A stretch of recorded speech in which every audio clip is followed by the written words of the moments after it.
It's my duty to please the booty. And Muzz got mad at me, the coach said, he goes, Jesus Christ, why don't you just wear 2 9s? And I went, okay. I'll switch the call.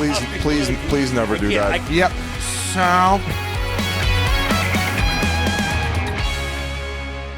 What up, everyone? What an absolute pleasure to be back this year. We got some special previews coming up this episode. This is your boy, the Whit Dog. I am joined by Paul Biznasty, Bissonette, and Matt Murley, and we'll get to them in a second. The Game Notes legend. But first, I need to talk to you about Pink Whitney. This is episode 522, and we're talking about Pink Whitney per usual. And Biz, it's the birdie buckets, the birdie bonanza, the new big old bucket of shots of nips that you can enjoy with a little ice. Just add ice, it says on the buckets. That's the new thing that we're pumping. That's the new thing we love. And we still got the big old bottles and the medium bottles and the little bottles, but the birdie buckets and the big old add ice and enjoy your day. Beach season is coming to an end. Look at Grinelli's showing it. I love on the YouTube version, you get to see it. Does it say just add ice on there? I've seen liquor stores that just say just add ice. And you know what they do, Biz? They sell ice right next to it. What smart people these people are. So shout out Pink Whitney, shout out New Amsterdam, and shout out all the fellas as the 2024-2025 NHL season is going to begin soon. Paul Biznasty Bissonette, how you doing, buddy? EBR. Matt Murley, nice little off season. How you been, brother? Good. I'm back in it. The European leagues have started. I was all over the Champions League this weekend, so I got the brain turning. I hit a couple picks, saw some hockey. It's weird watching hockey again, but the season's here, and you know I love this time of year. I love our previews. I love our predictions. I can't wait to hear what teams we have missing the playoffs this year that will win the cup or win the President's Trophy like we do every year. No shortage of hot takes coming at you. These pods. No, and yes, this will be the Metro Division preview. I'll get into my thoughts on this entire division, shortly. But Biz, I was amazed and kind of excited to hear about a story after you dropped the picture Sunday morning. Yeah. The gross grind, what we've talked about so often this summer with the man, the myth, the legend, Connor Bedard, just a little fella in the picture, huge quads. Packs but how did it punch. go? What? He packs a big punch. Does he? He's the new Quadzilla. He's going to take over Sid when Sid leaves the league. Well, Sid's still in the league. Sid's still in the league. No, I know. He's going to pass off the torch, right? At some point. The way that Sid's going, he could play another fucking 6 years. He's going to be like Tom Brady, putting up 100 points when he's in his 40s, for fuck's sake. Well, let's hope he's not like Tom Brady if he ever does the broadcasting part of it, because Tom Brady was an absolute disaster, I thought, on the first game of his career. Okay, he signed $375 million, Chris. He was doing the Browns-Cowboys game. I believe he burped at one point in the middle of the broadcast. I was saying to my buddy, like, I don't think he knows much about what's going on in the NFL, but because we were watching it, I said, he made $2 million today doing that. That's a pretty good payday, or 2.5 at least, the way that you're describing it for the 35 sheets. So pretty good payday to be burping on the broadcast. Not much of a game. But Speaking of somebody who retired and then got into broadcasting, not saying I'm anywhere near Tom Brady's level here, but it's very hard when you first step in, because I did with the Coyotes as the radio color guy, to be critical. And I think I've told the story before, when I took over as the color guy on radio with Bob Heathouse, I think the Coyotes went winless their first 20 games of the season. That's amazing. When I first hopped. And I'll never forget, they were about to win their first game in Philadelphia. And once again, it's very hard to be critical, especially when you step out. And I was playing in the American League the year before. So for me to criticize guys in the NHL, fuck off. But they were up 2-0 on the Flyers. And in the last minute and a half of the game, Flyers pulled their goalie and tied it. Buddy, I was jammed up on the radio. I had nothing to say. Heater's like, Biz. And I'm like, Now, were you afraid to be critical, like, because you felt bad, you didn't want to be mean to the players? Like, or were you afraid to be critical in terms of the Coyotes being like, what are you doing dogging our team, even though we're pathetic? More so critical of the players who I knew that were better than me, and also like at the chance that maybe like family members were listening. And then all of a sudden I'm like, oh my God, what a pizza there by this guy. Like, oh, what a loser. He's got to backpedal quicker there. Oh, look, he gets burned. So I just try to keep it very like, like just not be as aggressive in my analysis, but as time wears on, and as we know on this podcast, I don't think we're holding many punches. So maybe by, week 6 or 7, he finds his groove, but I agreed. For the amount that he's being paid, I didn't think he came out swinging. First game's hard. First game's it hard. Is. And it is. I think you'd naturally get better. Now, in fairness, Romo was amazing at the beginning, and he's horrible now. At least I think. Like he's just like almost gets in there too much, where he's kind of gone from the top to the bottom, where he was calling plays that were going to happen. Everyone thought he was Nostradamus. So Brady will probably kind of like he came into the NFL. Slowly and surely, and the momentum builds, I think he would be good. He's great at everything he does. So it's just funny to see like the excitement of him doing it. He's nervous. And then it was a little bit awkward at the beginning. But, I'm just kind of chirping, sitting in the I know. We kind of got off the rails, though. Now, I delete my apps in the off season quite a bit, so I wasn't reading the feedback online. Was he getting hammered? Were people were hard. But you know what? I think even if he'd done a good job, he was going to be getting hammered. People are looking to hammer Tom Brady. When you're like the GOAT at everything, like people are looking to hate. Haters galore. Right. And a lot of people hate the Patriots and hate Tom Brady. So those people were coming out. But even myself, a Brady enthusiast, I was like, this is not a great start. Not a great start. Yeah, well, before we get to Bedard, it was kind of a weird start to the week. I think I messaged you guys the day after we recorded the last pod, and I shit my pants like on the way home from gross. Dinner. That buddy, like I've done it before. Like I talked about the paper out where it kind of squeaked out, and I like ended up hiding the underwear in my mother's hamper, and she's like, "What the fuck are you doing?" Instead of just throwing it away too. So yeah, weird. that was so stupid. But I was young. Like this time, it was on the way home from dinner, and when like the minute you get to your door, you kind of let your guard down. Well, how does your ass know too? How does it know the closer you get to the toilet? I don't know. They actually say like I think there's a statistic where like car accidents, like a large percentage of them happen like a mile or two from your house. Like you kind of let your guard down. You feel very comfortable as you're getting closer to home. And buddy, I hit my fob on the door and I missed the knob. So it locked again. And at that point I thought I was going to time it. We're right in the door. That's where the bathroom is. And I had no control over my bowels. I've been eating very healthy, all the vitamins and stuff. And I sent you guys the picture. Like it was a full blown, all of it came out. Merles, did you get it? Yeah, I'm getting these at 5 a.m. when I'm waking up. Like just the thing I want to see. Little breakfast burrito for you. Yeah. So luckily enough, I threw those ones out. But the weekend I would have good. moved. I would have left. Like I would have thrown the apartment out based on those pictures. I wish I could get you guys the surveillance of me going up the elevator, like getting there, like just squeezing my ass, even down the back alley from dinner, just like waddling in.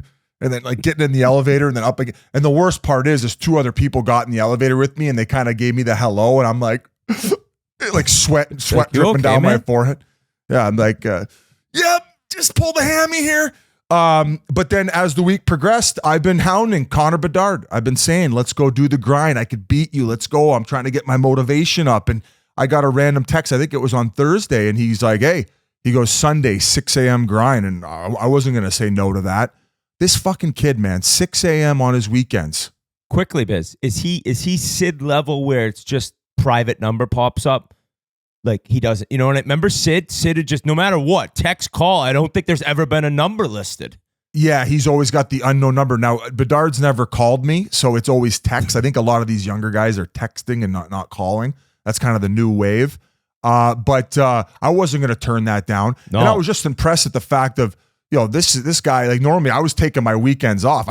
I was still getting home at 6 a.m. on Sundays when during my playing days. But, this young kid obviously wanted to get up on one of his days off. And so I ended up meeting him at the grind, 6 a.m. And at that time, it's still dark out. So we show up and he's there waiting by himself. And obviously I'm sure he wanted to go early so he's not getting hounded while we're taking the gondola down or whatever. And I'd reached out to him to ask about his personal best before. I think he told me his personal best was 39 minutes. And so far this summer, he's done it a couple times. He did it in 41. Well, I brought my buddy and I'm a little nervous because I know this guy's going to be buzzing off the hop. So we get going and right out of the gate, he starts kind of like jogging the starting portion. Well, normally when I do it, I just get a brisk walk going and I try to get my heart rate at the rate that I want it the entire time. So rookie mistake by me. I'm trying to keep pace with this kid. Well, probably about 3 or 4 minutes in, not that you could see far anyway, but people had lamps on that were doing it. I couldn't see him. He was already gone. So about 10 minutes in, I'm fucking gassed, and I have to stop every so often because of the pace that he set. Well, all of a sudden he comes by, he goes, I took a wrong turn. He must taken a wrong turn because it was so dark, but then he ends up coming bolting by us about 8 to 10 minutes into this thing. Well, obviously he'd set the pace so high. I ended up finishing with a personal best, but by the time I was done, buddy, I hadn't been this tired all summer doing the grind. I finished it in 52:45. This kid, after taking a wrong turn, did it in 37 minutes. Like, unbelievably impressive. Like, to do it that quick a time. A lot of people were messaging that the Sedins, I think, have done it in 33 has been their best times, and reminded me they did it 11 times in one day. But by the time I get up there, one of them did 11 times in one day. Okay. By the time I get up to the top, I'm just leaking out of gas, and he's just sitting there barely breathing, and he's already got the gondola ticket ready for us, for me and my buddy. He's kind of laughing, probably like, wow. And he's got short legs. Yes, he's strong, but short legs, and he's very bombing by you. Yeah, he's small, but he can move, man. He's just in such good shape. And what was cool about it is at the top, I think we got there probably, we started at 6 a.m., like just around 7. The gondola down doesn't start till 7:30. So we got to sit around with him and chat a little bit. Like, I hadn't had that opportunity before to sit down and talk to him, and not much of a boozer. Like, he's never been a boozer. So obviously that's helping him in his recovery and the way he trains. And he even said that he listens to the pod. He listened to the Gary Roberts interview in which he's trained with him before. And just like one of those guys that's obviously understand that he is going to be the face of the league in a few years, if not already, and just has, in my world, would assume to be the weight of the world, but he's just such a casual kid, very calm demeanored. We got to talk about his training regimen. After finishing the grind in 37 minutes, he was off to the rink, Burnaby 8 rinks, to go skate. Once again, so he's doing 2-a-days on a Sunday. That's not the way we used to do things. Got to talk to him a little bit about how excited he is for the upcoming season. I know we're not in their division and we're not breaking down the Blackhawks, but he was thrilled about some of the additions, like some of these older veterans, Alec Martinez, who's won a Stanley Cup. So he thinks they're going to be a lot better this year. And just an unreal kid with a great head on his shoulders, and I couldn't be happier that this is the kid that's going to end up taking the reins off the guys like Crosby and maybe not so much McDavid because he's got a lot of runway left, but he seems to kind of be that next McDavid, right? Did anything come up with you asking maybe things he worked on this summer? We've always talked about Sid adding something each offseason. Did you bring up anything in particular he might have looked at in his own game that he's looking to improve this past summer?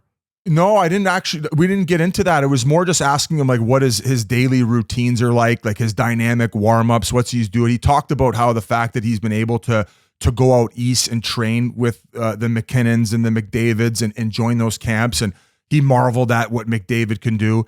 He says that he was like, he goes so fucking hard in the off season where when the season starts that it's just like so easy to him. So yeah. I think that he's trying to really embody that makeup where he's just he's fully in. He's in the, he's a kid who's in bed at like 9:30, 10 o'clock on weekends, getting up in the morning, training nonstop. They only get one recovery day, which is Saturdays.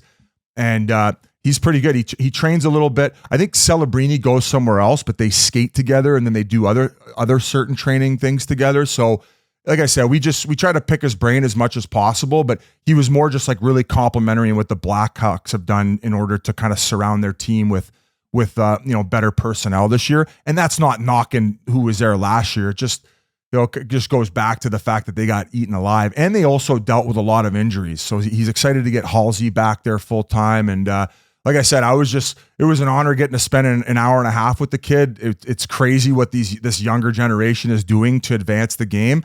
And it's just nice to see that he's so dialed into what he's got going on. So glad I didn't shit myself on the hike, trying to keep up with them. And all in all, finish off the weekend on a strong note.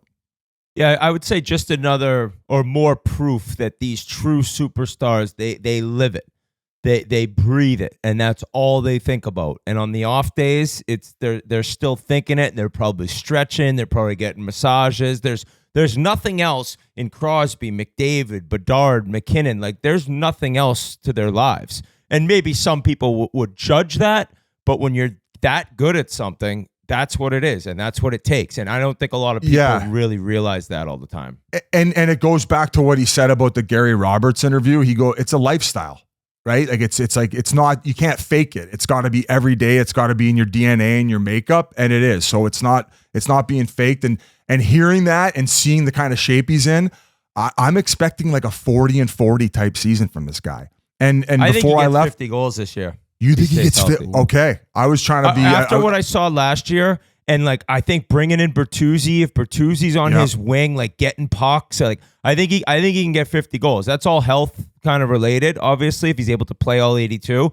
I would not be surprised, say that. And I guess moving on from Bedard and talking about superstars and faces of the league, some amazing news. Amazing news. Congrats, out Whit. of the city of Edmonton, boys. And I told y'all it would happen. And I did say there'd be a nice hometown discount, which turned out not to be the case. But Leon Draisaitl has re-signed with the Edmonton Oilers and an 8-year max deal for $14 million per season. And it was one of the greatest days in Oilers history. And does that sound crazy? Yeah, it does, because of their 5 Stanley Cups and what they've accomplished as an organization throughout all the years since 1979. But Jason Gregor, my boy out in Edmonton, made a good point. He had a good article written. I think it was on Oilers Nation. It was the most significant, biggest signing the Edmonton Oilers have ever had. It's the only superstar, current age superstar, to re-sign with the Edmonton Oilers. And it finally happened, and it means McDavid's going to sign one next summer, and it's on to Stanley Cup parades in the future, boys. And everyone's all over me on Twitter. They'll never win. They got to the finals. Leon didn't show up. That was one season, and what does it take? It takes going there. It takes losing once. I hope that wasn't going to be the case, but it does. You look at Crosby. You look at all the greats. For the most part, the Red Wings with Yzerman in 95, they get swept. All these guys who've been through the torture of losing one to go on and win. And I just am so happy and so relieved because, you had idiot boy Grinnell saying he was going to be on the Boston Bruins in a year. You had all these people he'll never resign. His wife's an actress. She wants to be in LA.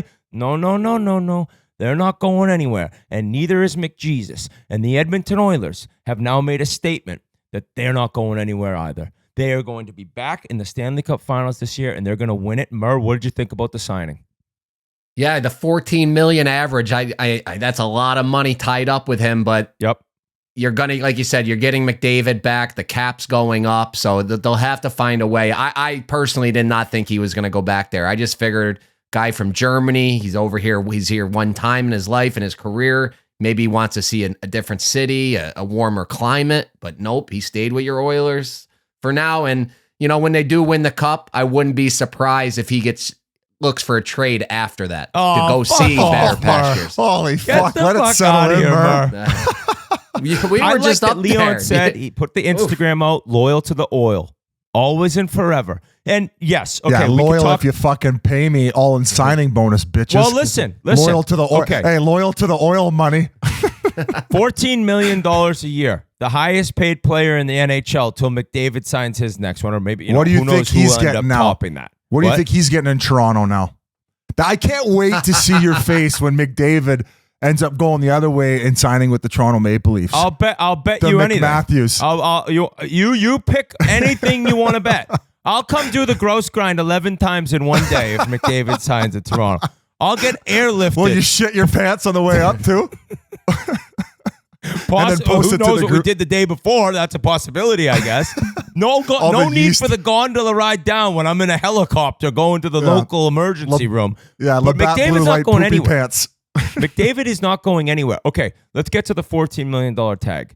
Yes, it's a lot of money. And yes, it's going to put a lot of pressure on Stan Bowman to fill out the roster in other ways, especially when McDavid and Bouchard sign their monster tickets. But here's the thing. He is a consistent 100-point scorer, one of the top goal scorers in the league. It's not just assists, an amazing passer as well.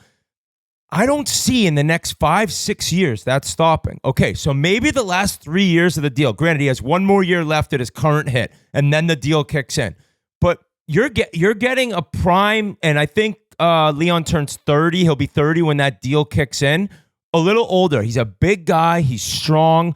He's able to produce in the playoffs, and I don't see the next, like I'm saying, say 6 years, I don't see that guy slowing down. And okay, it's a lot of dough. You had to pay him to have him stay there with all that dough. But wherever he went, he was going to get that amount of money. So, like, yeah, would you have hoped it was $13 million a year? Yes. That creates $1 million. You can get a solid player possibly at $1 million. But that wasn't the case. But when you're that good, you produce that much, the games get bigger, you're that much better. I just am not that worried. The cap will be, where will the cap be in 4 years? I don't know. But it's going to be high enough where they can fill out. I think it'll be at about $110 to $115 million. That's why I actually don't think it's that bad. And I think it's perfect timing that he gets this big, long 8-year deal at that $14 million number. Yeah, maybe in years 1 and 2 of that deal, when it kicks in, it'll be aggressive compared to the cap. But as we all know, that COVID kind of fucked things up and it jammed things up for my Leafs specifically, because they'd handed out all those big tickets to those 4 guys. But at this pace, the way that the league's thriving and growing, you're probably looking at a minimum of a $5 million increase each year on the overall cap of teams. Would you not say that's a pretty fair assessment? I don't know about minimum, but I could realistically see that per year. Yeah, I would say $4 to $5 million jumps. So with that being said, Whit, next summer when McDavid signs, you probably see the number at 16. And then between the two of them, you have a combination of $30 million against the cap between 2 players. And would that be the largest amount of cap space between 2 players on a current roster since the beginning of the cap era? Yeah, I think so. I mean, You'd off have the to top imagine, of my head, right? I would say it'd have to be. But Right. Bouchard's going to get a monster contract as well. But like, okay, so I've kind of dogged these teams like the Leafs who, they have 4 guys making like all the money, but McDavid and Draisaitl are different. They are different than any other 2 guys you see out there. I'm sorry to say it. Yeah, you have Matthews. You got nobody else that compares to Matthews on the Leafs. Nylander, great player. Marner, great player. Dude, these 2 are that good, and they're that good in the playoffs. And I don't want to hear about Leon in the finals. Florida, They were just suffocating. And I don't think Leon was that healthy. Not that anyone is when you get to the Stanley Cup Finals. But the playoffs is where you worry least about Leon Draisaitl. And without his performance in these past 3 years in the springtime, it's like, excuse me, I think there's more judgment about this deal. But I have none. I wish the cap hit was a little lower, as a fan. But that's a celebratory day in Edmonton. You had a superstar decide to stay. Everyone else left. You remember all these guys, they took off, and it's different now. And the passion of the fan base and seeing that arena and that city and that run to the finals, I think that had a lot to do with Leon and next year Connor saying, I want to win a Stanley Cup here, and we're going to do it. And now that he's an Oiler for life, forget Murley's looking for a trade after they win the Cup. And to be quite honest with you, if they win the Cup and then he wants to trade, well, we got the Cup. All right, yeah. Imagine what you could get back for him. Although that is a huge ticket to get a big return on a trade. Either way, it was an amazing day. It was amazing news. I woke up, I saw Elliot's tweet. I think I made a milkshake. It was like 9 a.m. and I made a cookies and cream milkshake. My wife's like, what are you doing? I was like, Leon resigned. What do you mean, what am I doing? I want a divorce. Lucky I'm not at McDonald's. We're going He's to durable celebrate. too. I'm just looking at his stats now. He seems to always play right up near the full 82 games. So that's something you got to look at too when you're giving these deals out. The availability.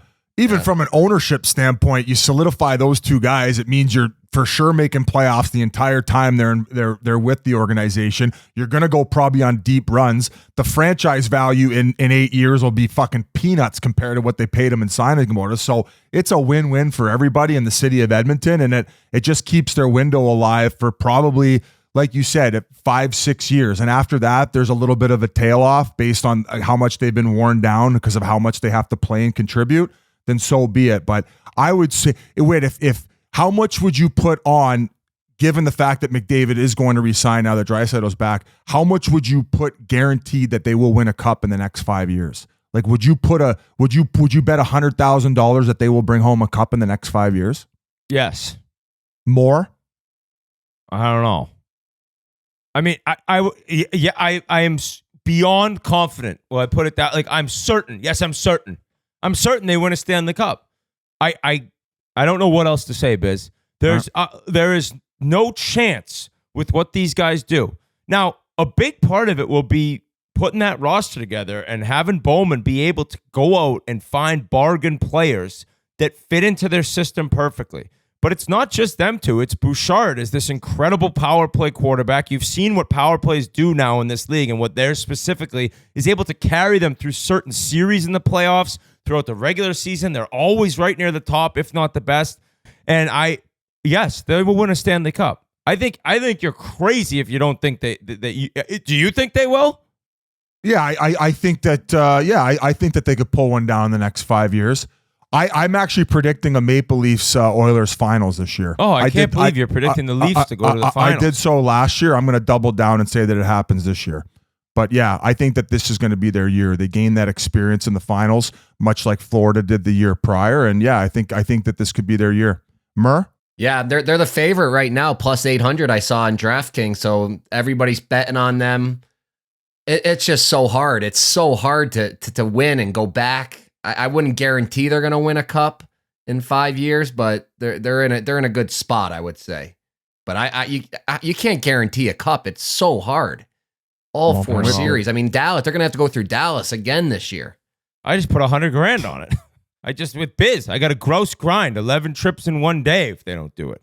So, or was that for if McDavid doesn't re-sign? I don't care. It's a great day to be an Oilers fan. It's been a great week, and it's an exciting start to the season to know he's all locked up. No questions throughout the season, Biz. No questions at all. And if you ask McDavid about his contract situation, he's not answering anyways. So we're good to go in Edmonton. I actually saw Leon do a little press conference as most of the guys are back in Edmonton. He said, I'm getting that itch back. You go on a long run to the finals. End of June, these guys are playing. The itch is coming. Mid-September, in 2 weeks, boom, they're off and running in camp, and I can't wait to see how it goes. And especially after last year, you had this disaster. You had this disaster start. That won't happen again. That one will not happen again. I hope you don't clip this right now, G, but it will not happen again. Quickly, I do want to mention to everyone listening in the London area, I'm so excited. We will be in London, Ontario, September 19th, 20th, 21st for the Chiclets Cup, and there are hot stove tickets still available. We're doing a special it's a live show, but it's different than the other live shows we've done. We got Ken Reed, who will be hosting. We'll be able to just be talking all things Chiclets Cup, all things NHL preseason excitement, and there are tickets available still. So you can go to barstoolsports.com/events to get one of those. And that will be Thursday, September 19th at Centennial Hall in London. Murr, are you playing roller hockey? Yeah, I'm in the auction. So I got word there's a team coming for me in roller D, which would be just perfect. That's right up my alley. I play D. I just throw long sauce up. I've actually been training pretty hard. It's funny that when the kids are going crazy, how easy it is to go outside and go for a run to get out of the house for an hour. So I've been training pretty hard. So I feel pretty good about what I'll do at Chiclets Cup. I'm almost going to guarantee a trophy if I do end up in roller D. But just looking at this event, Thursday night, hot stove, don't let the Big Deal Selects into that thing, Biz. Don't let those newfie guys. They need a Baza, as Biz said. We are. Okay. There's going to be a no drinking policy until we bring home a trophy this year. I got what do you call those devices you put on guys' ankles? Tracking devices for especially Terry Ryan and Senior. They're the ringleaders. Now you talk about going on these jogs. Do you wear a Garmin and do you track your heart rate and what type of distance you're going? What are you normally running? No, I don't go that far into it. I didn't do that when I was playing, Biz, let alone now when I'm an old, fat, retired guy. I just kind of just go out in, 30, 40 minutes. If I have to walk for a little bit during it, I walk a little bit. I'm just get out there, burn the calories. My latest one is, because my wife's working right now, so I have the baby. I put the baby in the stroller outside, and I just run That's how I pick up sprints. chicks on the seawall. It's better than a puppy. He puts a Chipotle burrito just wrapped in a blanket, and he's just pushing it around trying to wheel. And then he shits himself, and it all ends in a disaster. So I did it when I was playing too. I would you run up the hill. Say it takes 20 seconds to walk up the hill, and then it usually takes about 40 seconds to walk back down, and you just keep going and do 10 or 12 of those. It gets the heart going. I figured good for Chiclets Cup training. Yeah. So the workout that I've talked often about, my treadmill uphill gross grind treadmill style. I had a couple messages that I'm just asking for an Achilles tear doing that, And even if these people are trying to get in my head, like it's gotten in my head where I'm now not really doing it. I'm so scared. And my Achilles, like the back of my right Achilles did start getting a little sore. Oh, here we go. Placebo. So now I got it on level 1, speed 5 for 3 miles. I can walk speed 5, which is actually amazing. That's how tall I am. You know, I got these long moneymaker out of bounds sticks. So I'm hauling ass. Like I'm not running. You're going heel to toe. Hardcore heel to toe. It's a full-on sprint walk, and I'm leaking by the end. It takes about 42 minutes-ish. So, but I kind of missed, like, it was more of a sweat doing the uphill. Biz, I did have Will Compton reach out. I guess you reached out to him about working out during Barstool Survivor, which we'll be going to film right after London, and he was saying, what's up with Biz, like, doing double sessions? I said, oh, he's getting ready for Chiclets Cup. But apparently you're looking to continue the double sessions. Are you just doing double sessions the rest of your life? Like, are you? Oh, I just like doing cardio in the morning to get my day going. And then I like doing weights at night. And then by the time bedtime comes around, you're just so gassed and you feel so accomplished. And I just kind of like that rhythm that I've gotten into. Another thing about the treadmill, I've been doing that 15 incline. What I do after about 5 minutes at the 3 speed is I'll go the other way. Like I'll walk backwards. And it active. Why are you laughing? Uphill? Yeah, I keep the uphill, and what it does, and you kind of push away, and what it does is it activates your VMOs in the front of your quad. So you're kind of getting both sides. It's great. It's awesome. And as you're pushing away, normally you have to lower the speed to about 2.5. So you obviously don't fall off and you look like a fucking idiot. Some of you who haven't done it before, maybe hold on to the bars on the side.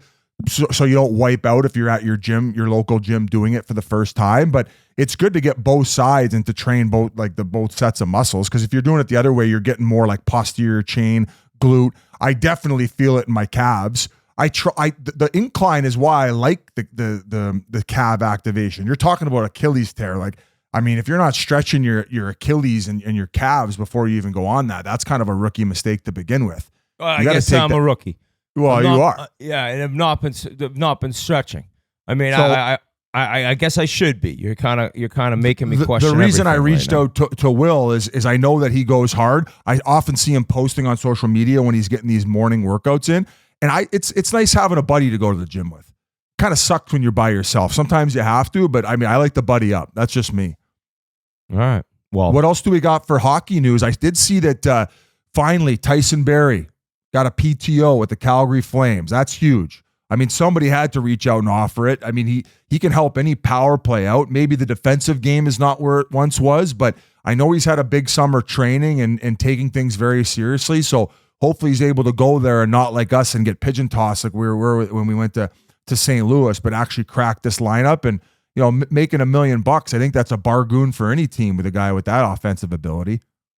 Yeah, and there still remains Van Riemsdyk is out there, Pacioretty's out there, Justin Schultz is out there, Shattenkirk's out there. So I'm sure you'll hear some news of some veterans maybe signing somewhat soon.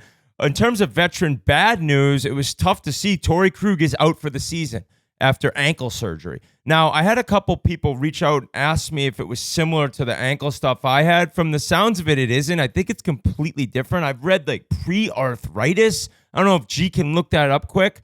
I don't think that's what I had. I just tore every tendon and everything in both ankles like different times. So I think that that's a little different than arthritis, but I don't know exactly what he's dealing with. He did say, I think it's been 6 years he's been like feeling this. It just sucks though. You know, St. Louis, they go out, they get Broberg, they get Holloway. Doug Armstrong's looking to have a little bit of a bounce back and create a little buzz in St. Louis of having a winning team again. And you lose Torey Krug, who's, you know, he's put his entire body on the line. He's an undersized guy. It was a project for him or probably a long run for him to become an NHL player, and he's done it, and he's had some great seasons. Gronelli says here, the surgery is intended to address pre-arthritic changes in his ankle after non-surgical options failed. So that's what sucks about certain injuries and surgeries is that there's so many times the trainers or PT people tell you, listen, let's try this. We don't want to jump into surgery. So you spend 2-3 months giving it a go, not getting the surgery, and it doesn't work. And then you get the surgery like I could have done this a while back. So that does suck for Torey Krug. let's hope that he's able to come back full health the following season. But a bummer for the Blues and a bummer for him. Great guy who's now going to be dealing with, I'm guessing because it's the ankle and I have been through rehab with that, a tough road to come back and be the same player, especially one who skates so well. Yeah, no doubt. I don't think St. Louis is going to make playoffs. I don't know. I'm sure they had aspirations to, but I didn't see them there as a team. Probably, I'm curious. I'm sure the offer sheet goes to Broberg regardless of that situation. But the fact that now he's probably going to get more of those reps because Krug's out is probably not a bad thing either. You get to see what this guy's made of. You get to put him in these situations where it's not like I said, it's not like they're expected to be a top 5 team in the league where he can have his learning mistakes playing 22 to 25 minutes a night if that's where you want him at coming over to St. Louis. So I guess some silver lining, but definitely a tough goal for Torey Krug. And you said it, undersized defenseman who played a very heavy game for his entire career. I mean, I always, whenever I think of Torey Krug, I think of that hit. Was it in Game 7 that he laid that hit? It wasn't Game 7. Was it? I think it was Robert Thomas too. Yeah. He just he ran down ice, no helmet on, and just buried him. That was awesome. The crowd definitely was probably his going career-defining moment. I mean, or at least clip. That was legendary. Yeah, you got Bobby Orr through the air. Like that would be the photo that he probably signs the most. Is that hit that he laid on Robert Thomas? Yeah. So I remember when he came up, he signed out of Michigan State. I think he scored in the playoffs against Lundqvist, like rocket one-timer. And then just getting to know him a little bit. Awesome dude. So thinking of him in what'll be a kind of a tough recovery. In more news, just kind of a heartbreaking day today. And, we talked last episode about the Gaudreau's passing, and Sunday was the wake, and Monday today was the funeral. Watching it online, just as we said last week, there's no words. And Johnny's wife Meredith breaks the news that she's pregnant. She's 9 weeks pregnant with their third child, and it's like, you didn't think it could get any worse, and then you get that news. Just heartbreaking. I saw Kevin Hayes and Sean Monahan were two of the pallbearers for Johnny, and just such a hard, horrible service to watch. But on the bright side, amazing turnout in Calgary and Columbus. They held vigils for Matthew and Johnny, and just the turnout and like the support and love was incredible to see. I'm sure his family getting to see that. There's no words, and we've been over that. But just seeing the love and the support from the fan bases that got to watch Johnny Gaudreau play hockey was amazing. So as we said last week, our thoughts and prayers continue to go out to that family. And it's one of the hardest stories, hardest things that I could ever imagine that we'd talk about. So in terms with that, involved with that, Cole Caulfield, he's changed his number to 13. He gave a special Instagram post, and we mentioned him as a small guy who is somebody who I'm sure looked up to Johnny Gaudreau, and there was no doubt about it. And that's pretty cool to change your number to an idol of yours growing up in his tragic passing. A cool story. I think it's an exciting year for the Canadians as they continue to kind of grow and rebuild. Apparently, they sold 16,000 tickets. They have their rookie tournament or top prospects from their organization playing each other at the Bell Center. They got that place packed out, I think, coming up this weekend. So the Canadians fans it's gonna get a little louder there in Montreal. They've been patient, they've been lenient. Yeah.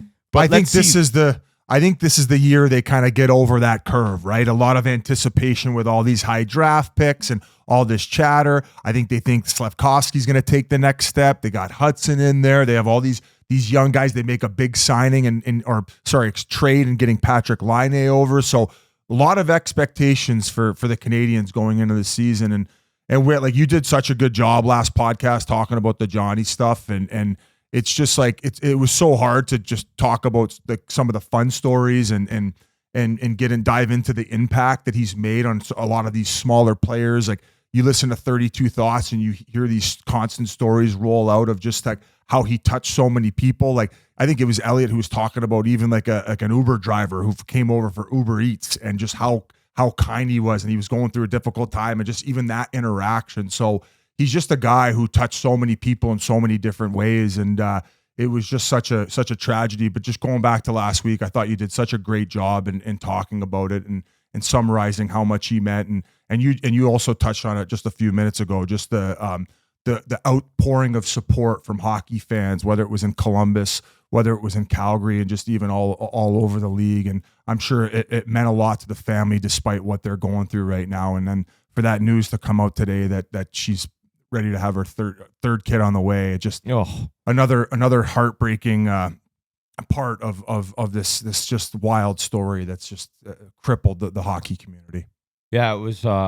We ended the show, Mur, and it's so hard to get through that. I appreciate that, Biz. And the show ends, and Biz and I are just sitting there bawling. It's like there's this. It was just so difficult to talk about, and you couldn't believe you were talking about it. Actually, I believe his wife Meredith's sister did an Instagram post where she was just remembering Johnny. What was cool, she said him as the hockey player wasn't even close to what I think of as who he was.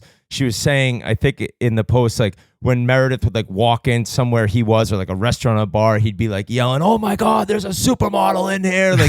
I think he just from the stories, just a goofball, and that's what Kevin said. He cared more about laying down a sack bunt in a men's league softball game than scoring a big goal in the NHL. So that's what will live on forever, is the stories of him even off the ice. So rest in peace, those guys. We get to always remember them. And a nice gesture by Cole Caulfield too, to switch his number and pay homage to Johnny as well. So really looking forward to seeing him shine this season. And thanks for bringing that up, Whit. And like I said, man, you are so good at talking in those situations where there's just so much heartbreak, but you always seem to find the words. So incredible job, buddy, and we lean on you for that. Oh well, thank you. So otherwise, actually, in terms of a small player who's made a enormous impact ever since he came into the NHL, Brad Marchand breaks the news that he had 3 different surgeries this offseason. And the fact that it sounds like he'll be ready for training camp is incredible. I first off, playing through that many different injuries. You played through one injury, Murr. You tried playing with the separated shoulder with the brace on for that season after Eager dummied you.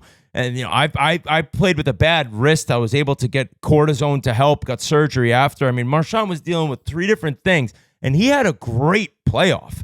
I mean, you remember that first round against the Leafs. He was playing unreal hockey. And just to find out that after, and he didn't even really mention in that postseason news press conference when you do your exit meetings what he was going through, but 3 different surgeries. Gee, quickly, if you could look up the 3 he had.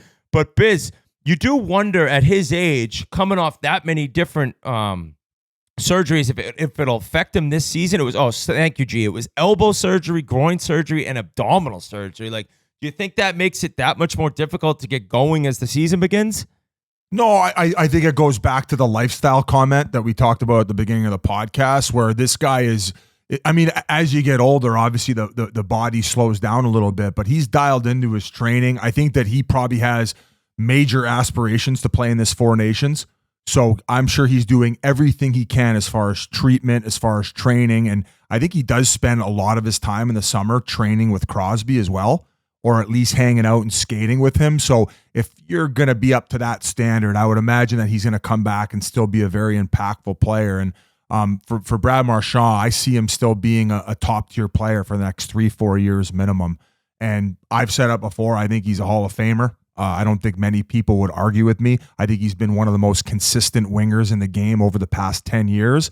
And I think any GM, especially at the tag that he's making as far as a cap hit, would take him at the drop of a hat. He is a fucking gamer.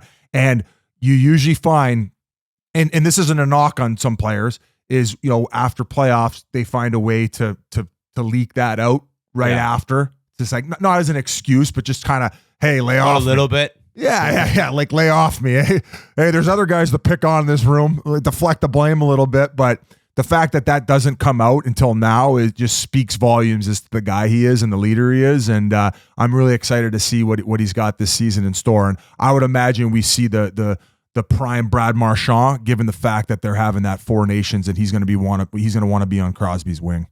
Can you imagine the amount of treatment he was doing in those playoff games, before the game with 3 different injuries, then after every game? Holy cow, what a commitment. The Michelin Man with all the heat packs. He's getting to the rink at 1:30, right after pregame meal. He's like, I gotta go to the rink now. I got an hour on each body part. Biz, when you say some players might be leaking things out. Not as an excuse, but as an excuse. Would you classify me as one time after a real rough outing on the Penguins, mentioning to a reporter, yeah, I slept really bad on my neck last night, and and the guy's like, what? I was like, yeah, I got an awful night's sleep. He was like, okay, let me write that down in the notes. Whitney -4 forgot neck pillow on the road. Yeah, that's AirPods died on the way to rink. Like, what am I supposed to do? How am I supposed to play good? How am I supposed to get fired up? I don't even think AirPods existed then. No. What else did we have here? I had something else. We're going to get to the previews. Also, we do have Jacob Markstrom joining us, which is awesome. I got to play with him in San Antonio in the AHL. Great guy. He's now the New Jersey Devils goalie after a trade this offseason. He's going to come on after we do the Devils, or before we do the Devils. We'll drop that interview. Here we go. Thank you, G, for reminding. So, two big retirement announcements. One personally for me, I lot to say, I would think, on this guy, but Marc Staal, who had an amazing career with the New York Rangers, the Detroit Red Wings, the Florida Panthers. I think he was on the Flyers for a minute. Correct if I'm wrong there. He called it a career, and so did Alex Goligoski. And both these guys, awesome players in their prime. I mean, two guys who. Different players, no doubt, but so reliable for these teams that they played on. I know Keith Yandel put an Instagram out like talking about Marc Staal or kind of honoring him in his announcement. And I got to meet him one time. We played golf together with Yans, and just like a good dude, like kind of goofy, funny bastard, and always showed up. I mean, how many shots did that guy block? Great first pass, just like drafted high, where you'd usually see maybe an offensive defenseman, and he might have been in junior, but was able to kind of turn his game into like a true shutdown guy who played big time minutes on good teams. That's the biggest thing. Like, are you on good teams? Are you making an impact on a bottom 10 team in the league? Or are you making an impact on a team that's trying to win a Stanley Cup? And those years in the Rangers, man, there were not many people that would be able to beat him one-on-one. There were not many people that were able to win a battle in front of the net against him. And it just goes to that family. I mean, Eric, Jordan, Marc, I know there's another brother, but like Biz has talked about the sperm being sold by the old man, Henry Staal. He produced incredible hockey players. Marc is no different. And what he did on a consistent basis was so impressive to me all those years. Yeah, they sell it at a fruit stand there in Thunder Bay. They got like the corn on the cob. They got the that's their farm. All the vegetables, and then you can get the old man's sperm and a turkey baster. Right there, right on the spot.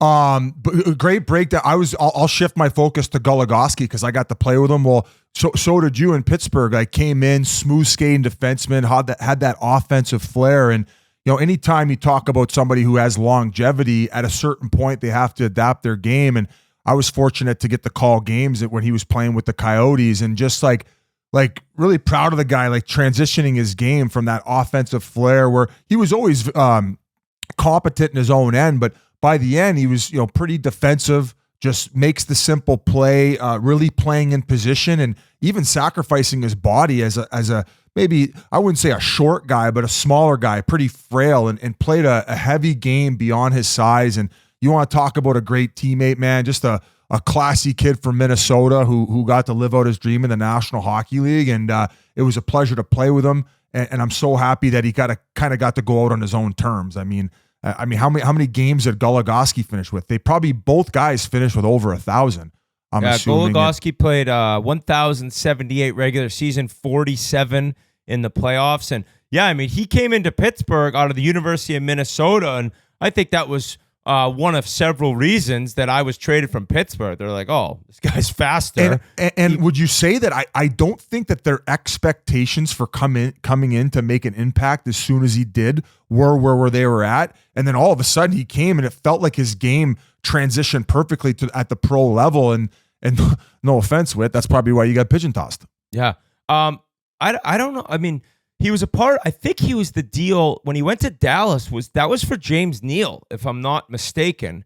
So obviously they had to give up a good asset to get a big time winger in return and trying to help out Sid and Gino. So Dallas, he played great hockey. Yeah, he was good everywhere. And you're right, Biz, he did end up turning into like a kind of a PK guy and a little bit more defensive, which is hard to do. It's a lot harder. We've said it a million times in this pod. Switching your game at certain levels is easier said than done.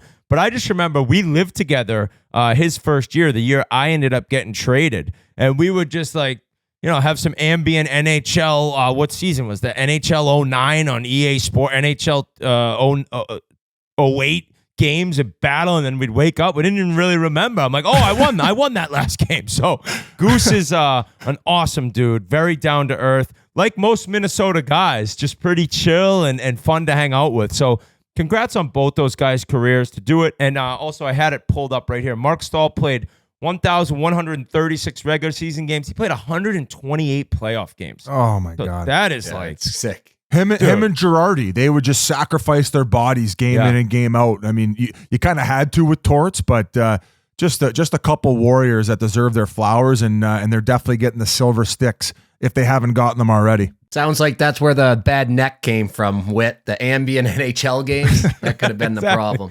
Yeah, I fell asleep like while celebrating a goal by myself because I juiced up my stats, and then like all of a sudden I was -4 against the Devils. Yeah, next night. when your chin's tucked into your chest for most of the night, you're probably gonna wake up with a sore it's neck. like how I see the kids fall asleep in the car. They're like this for like 2 hours on a drive down the Cape. I'm like, oh, how's your neck gonna be? Wyatt pops right up. He's buzzing around. I did start coaching mite hockey for Ryder. First 2 games this weekend, lost both. Second game, get this one, Biz. So we lost like 7-2 the first game, kind of trounced. Second game, we're down 4-3. I get the goalie. I pull the goalie, minute 40. Walker Hashik, I call this kid. Walker, come on. He buzzes up the bench. We get our best skater out there. And the ref blows the whistle. I'm like, whoa. He's like, oh, shit, sorry, I didn't see you pulled the goalie.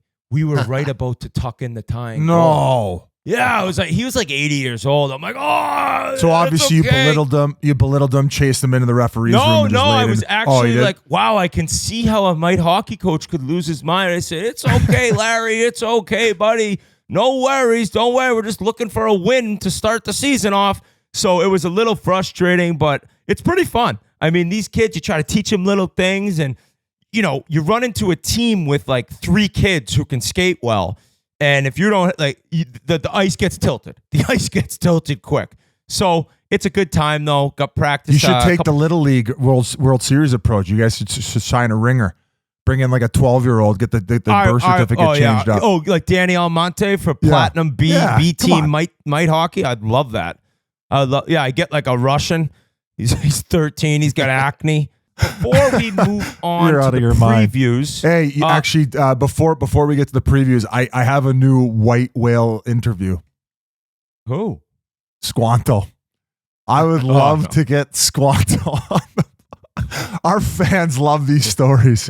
Squanto. Imagine, what do you just, when you're in the car, do you just ask him shit? Or does he, do you ever just ask him questions just to hear his response? Yeah, sometimes. Like I said, how was school today? He started his second year of preschool today. I said, how was school? He said, good. I didn't pull anyone's hair. I'm like, yeah, okay. That's solid. But it's like, I was maybe looking to see like how your friends are or whatever. But he's out of his mind, dude. He's a crazy, crazy kid that keeps us on our toes. We got him to wear a collared shirt, which was incredible. Actually, like he switches his outfit. He's 15 times a day, and it's only jerseys. It's t-shirt. Like the other night, he woke up on the car ride home, then like wakes up. He's like, I need Blackhawks jersey. He has a Blackhawks Bedard t-shirt jersey. But then he got upstairs and saw it, but then he saw his Cincinnati, the Reds jersey, and then he grabbed that instead. And then it's like, but he leaves all the drawers open. So it's a bunk bed, and he's on the bottom, and then the 3 drawers pull out, and it's just shirts. It's just jerseys. He's got an unreal Benny the Jet Sandlot jersey, like button-up baseball jersey. It's phenomenal. But I told him, put the shirts away, shut the drawers. Put the shirts away, shut the drawers. I told him 500 times yesterday. Well, sure as shit, I hear bang, and I go in. Ryder is lame. He could have fucking killed himself. He left the shirts on the ground, Wyatt did, and the drawers open, and Ryder was running through the room, slipped on a shirt, and then went down like orbital bone off the drawer that's pulled out. And then Wyatt's like, what did I do?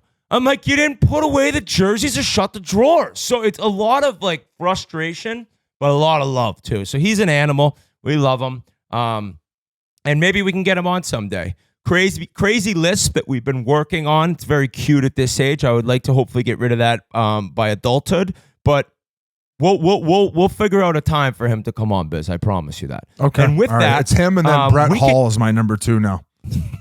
we were gonna get Hall. I think before that movie, and then something came up because Jr. Roenick reached out. Was like, "Do you want Hull on?" I'm like, "Yeah, sure." I would also like to do him in person. You want to do every big interview in person. It's just so hard with all of our schedules and these people's schedules who we're trying to interview. But Metro Division preview. Let's go, baby. Guys. Here we go. Guys, before we continue, I am here to talk to you about BetterHelp. And kids are always learning and growing, but as adults, sometimes we lose that curiosity. What's something you'd like to learn? Gardening, a new language, or maybe how to finally beat your best friend in bowling or golf? Therapy can help you reconnect with your sense of wonder because your back-to-school era can come at any age. And I know I've mentioned this before, but I have talked to a therapist and I have used resources to become better at what I want to be better at and become more curious and become just a better overall version of yourself. I think that's the best thing that BetterHelp can help you with is when you're lost and you're confused and maybe life's seeming way harder than normal and life is tough. There's no doubt about that. It's amazing to talk to someone, be able to get your thoughts to somebody and be able to hear true professional advice on how to get through times of depression, how to get through times where you're just not sure of yourself. I think that's the main thing that every person in the world goes through, whether they want to admit it or not. And if you're thinking of starting therapy, give BetterHelp a try. It's entirely online. It's designed to be convenient, flexible, and suited to your schedule. Just fill out a brief questionnaire to get matched with a licensed therapist and switch therapists anytime for no additional cost. The best thing is your camera doesn't have to be on if you don't want it to be on. This can be just talking one-on-one. You can be looking at someone. It doesn't really matter. That's what makes BetterHelp so great. And if you're ever feeling down, if you're down in the dumps, if life is just coming at you way too fast, BetterHelp is a way to feel better about yourself and the life that you're living. So rediscover your curiosity with BetterHelp. Visit BetterHelp.com/Chiclets today to get 10% off your first month. That's BetterHelp, HELP.com/Chiclets. It's an interesting division to me, and we can get into all these different teams, but I find that there are many boring teams in this division, okay? There are teams that get me fired up. There are teams that get me excited around the league, and then there's teams that if they're on TV, I don't really want to watch, okay? There's a couple that come into this division. Big changes this year in this division. Last year, the New York Rangers took down the division title after the regular season. The 2 years prior was the Carolina Hurricanes. That's where we're going to start. I see a lot of odds on DraftKings, and I see that the Carolina Hurricanes, I believe, are still favored to win the division, and I don't get it. I do not get it. We can start off with the departures, okay? This is where I have a big-time problem. There's and a lot a big worry for Hurricanes fans. They lost Jake Gensel, Brady Shea, Brett Pesce, Tero Teravainen, Evgeny Kuznetsov, Stefan Noesen, and Jesper Fast in brutal news will miss the entire season after having neck surgery, okay?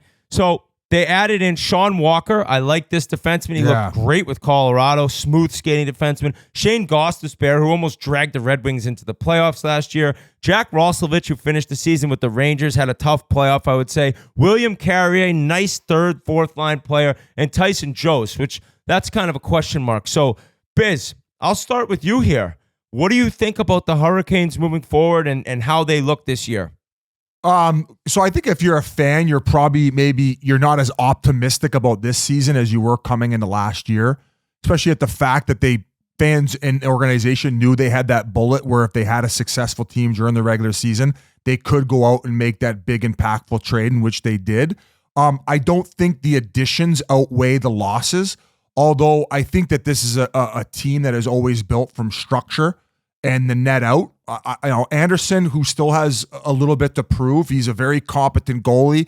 I think he's going to come back bigger, better, and stronger. Wasn't crazy about his performance against the Rangers last year in playoffs. Like, it came down to letting in those squeakers.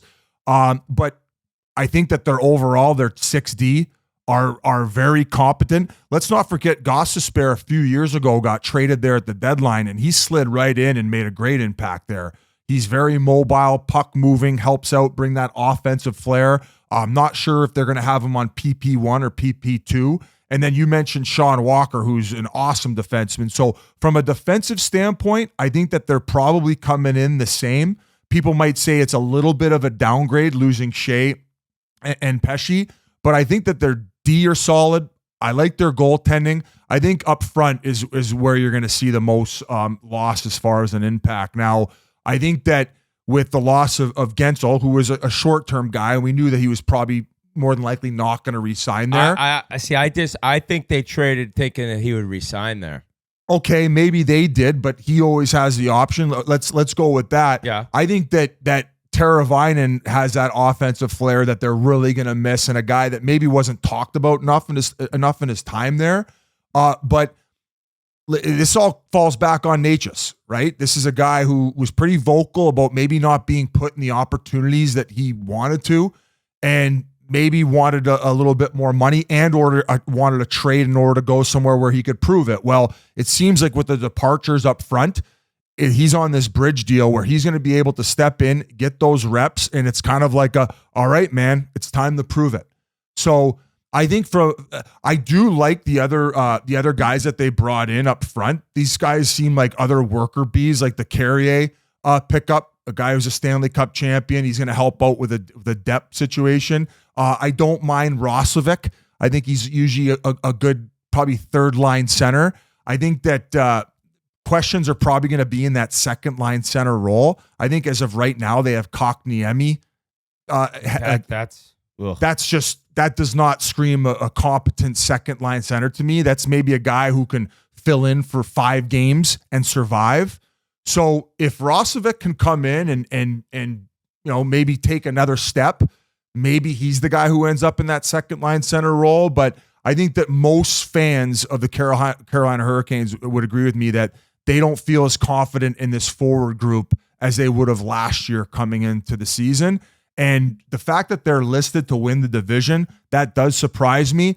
But for a team that's going to outshoot teams 2-1 because they're going to suffocate them and they're going to play that style, that's a great regular season style of hockey, I could see maybe why the books have them winning the division. So this is a playoff team. I don't think any of us are going to argue that. But once again, I think it's going to come back to, do they have the game breakers it takes to go all the way to the dance? And I think the answer is no. So let's see what they have up their sleeve. And this is, guys, voted NHL sexiest GM, Eric Tulsky's first full year as general manager of the Carolina. Let's see what magic he can create. So, Merles, correct me if I'm wrong. Are they the favorite? At one point they were. Maybe they're not anymore.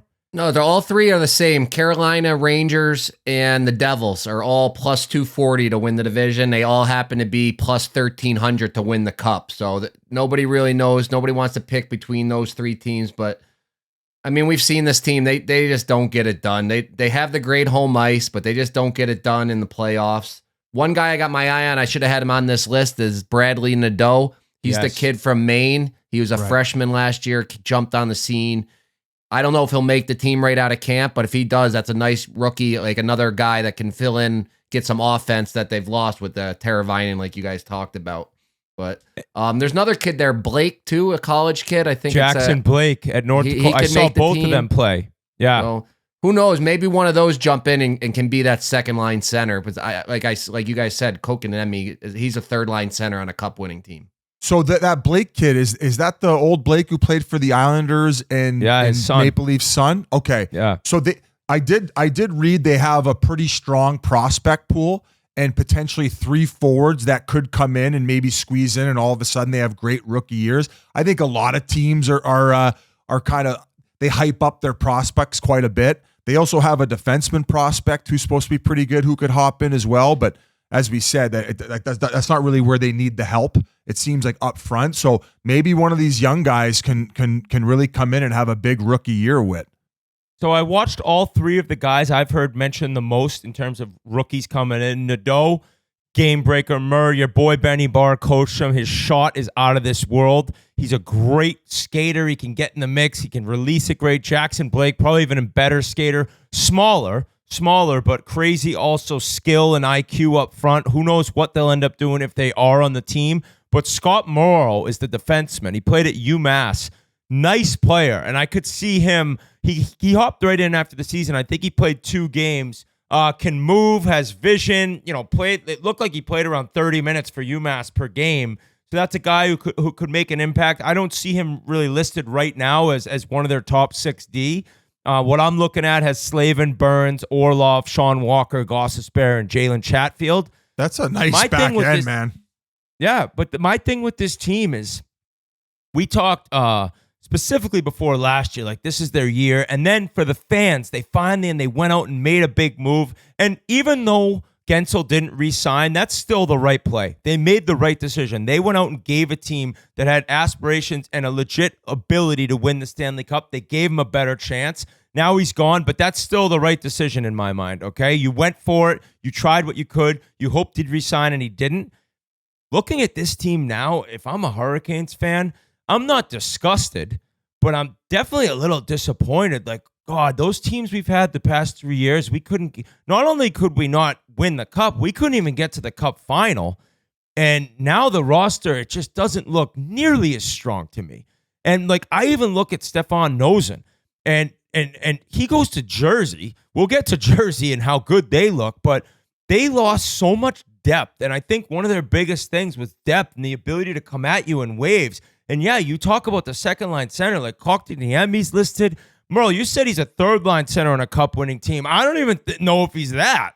I really don't. I think right now, if you're going between him or Jack Drury as the second line center, it's Jack Drury. He's gotten better each season. He's gotten bigger minutes the past 2 years, and he's looked like he's continued to improve as a player, where that offer sheet to Kotkaniemi will never really make sense. I don't really understand it. He's going to have a good year. You still have Aho. You still have Jarvis. You still got some great players. No doubt it's a playoff team. But in my mind, this is the third best team in this division now. And yes, Anderson's a good goalie. Is he going to be able to be healthy? He's never been able to be healthy, right? So I don't know what's going to happen. I think there's obviously expectations there, but you're lying if you say the expectations are where they were the past 3 seasons with the Carolina Hurricanes.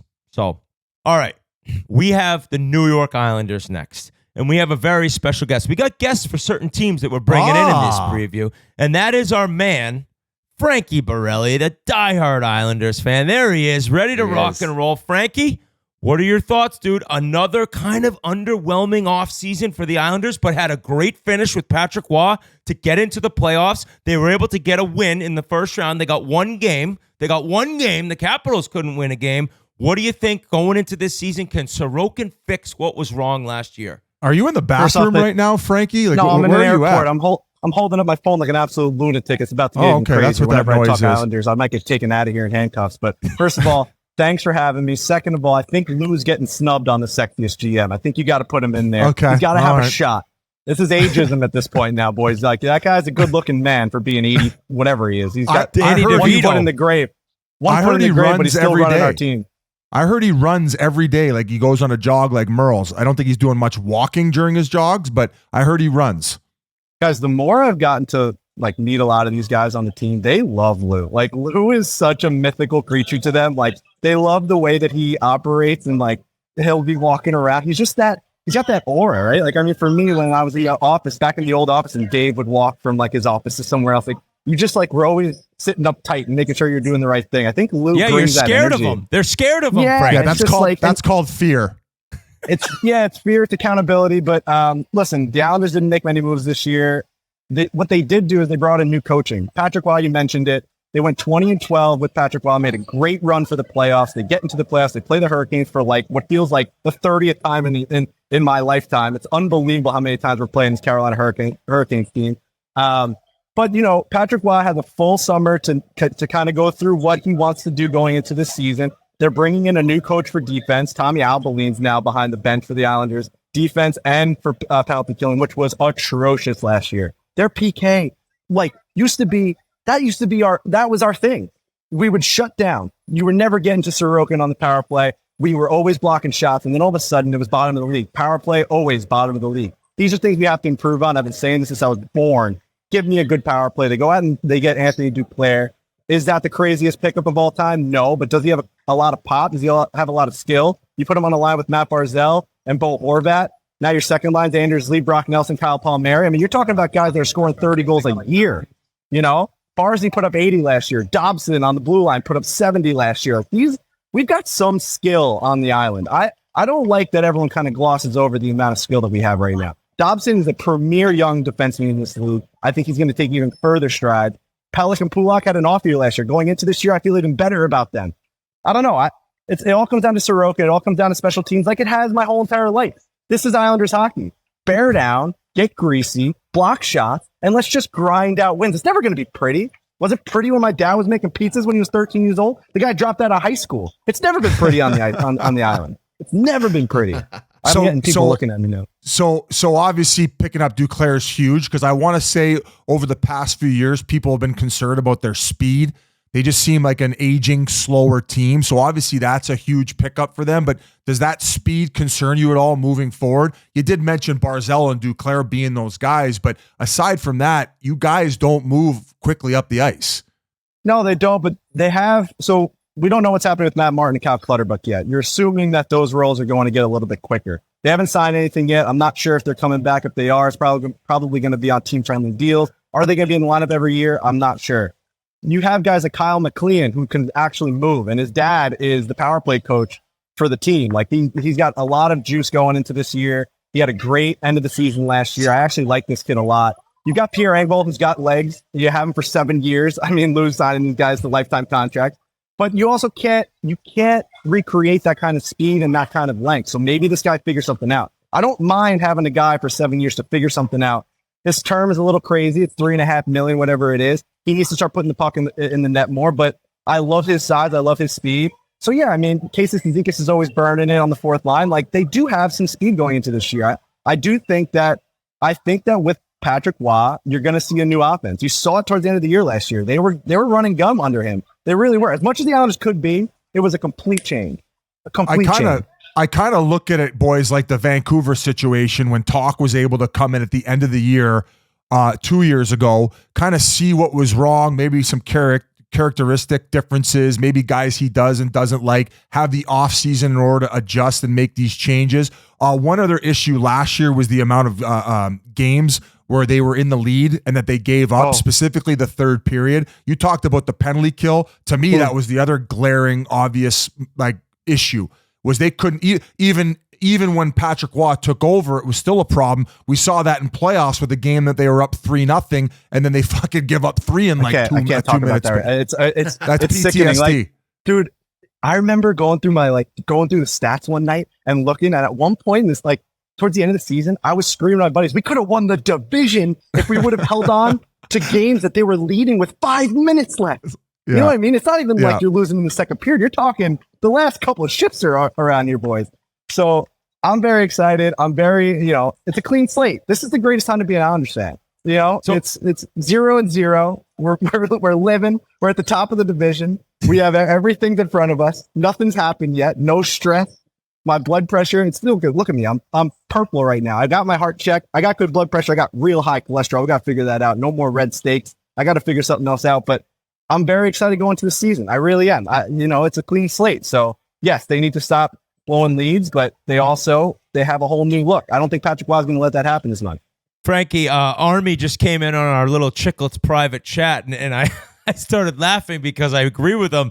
He said, Frankie Borelli is the most exciting thing about the Islanders, no cap. So I think your reactions and your kind of watching the games and how you feel and how passionate you are is exciting, whereas I look at the team, vanilla and blah. I'm not saying that they won't make the playoffs. It's just kind of like, where are they at? And the problem being that in like 3 years, I think they could be really fucked. So it's like, all right, well, we don't really have many prospects. We also don't have a team that can win the Stanley Cup, but you never know, right? You get in the playoffs.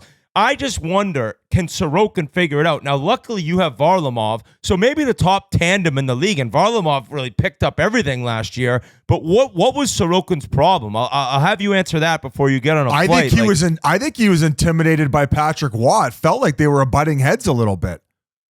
got to be a different feeling, right? Like you go from Lane Lambert, and also we lost our goalie coach Mitch Korn, who's like the goalie whisperer. He came in years ago with Barry Trotz. He's now in Nashville with Barry Trotz. Barry took him from us. I don't know if that was a mutual separation, because you could tell there was a drop off in goaltending this year.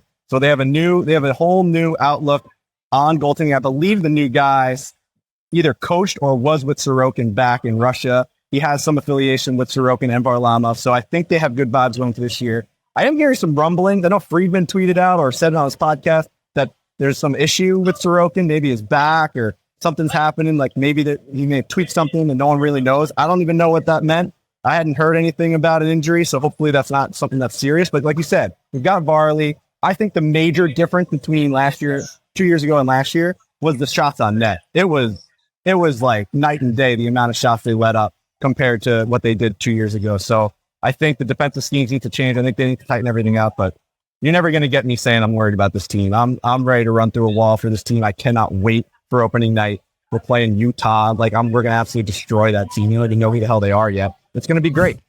Frankie, what an airport performance that is by Frankie. Sorry, Merle. Frankie, This is great incredible. job. Yeah, I just wanted to ask you about the Russian guy they're taking a flyer on, Maxim Siskov. Yeah, have you heard anything on the streets down in Long Island about him? 31 goals in the KHL last year is really impressive. I don't know much about the Russian guys. Like I really don't keep tabs on it. When I get a new guy, I try and pronounce his name when I'm streaming. I'm trying to tweet. It's a nightmare for my all-cap tweets. But I'm hoping that he's good. We just need more pop. We've always needed more pop.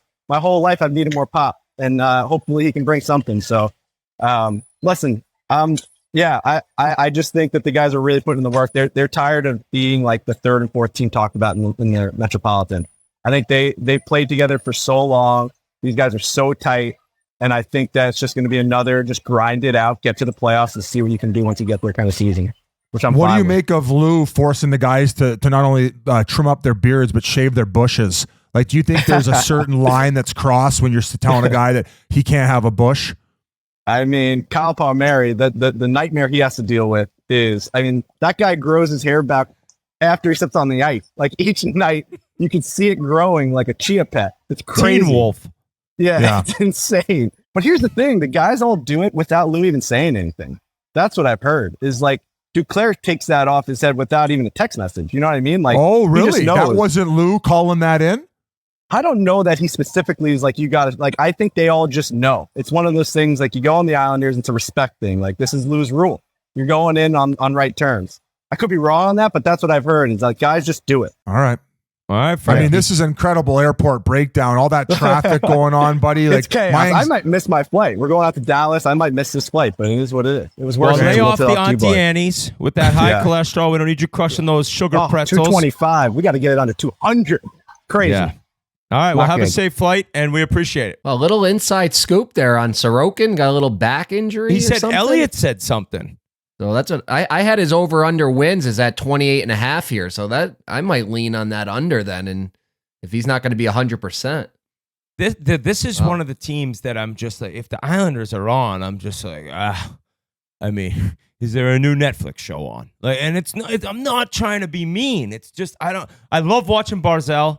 And Horvat, awesome season last year. Brock Nelson, great centerman, just can skate for days. Noah Dobson, a ton of credit goes to him. Has a cannon from the point. 70 points is fucking insane as a defenseman. He's young too. I don't have him in the playoffs. I think I'm like 51-49 though, like that they're not getting in. Like if they get in, I won't be surprised. It's more like I don't know what to expect from this team. Biz, you did bring up Patrick Waugh. I think he was like chirping Sorokin in the media too. Like, we need better goaltending. So, yeah, maybe that is difficult. All of a sudden, you have this Hall of Fame, one of the greatest goalies, Hall of Famer, greatest goalies ever as your coach, and you're kind of gripping, you're tying the tights a little, tying the pads a little too tight. I don't know what to say.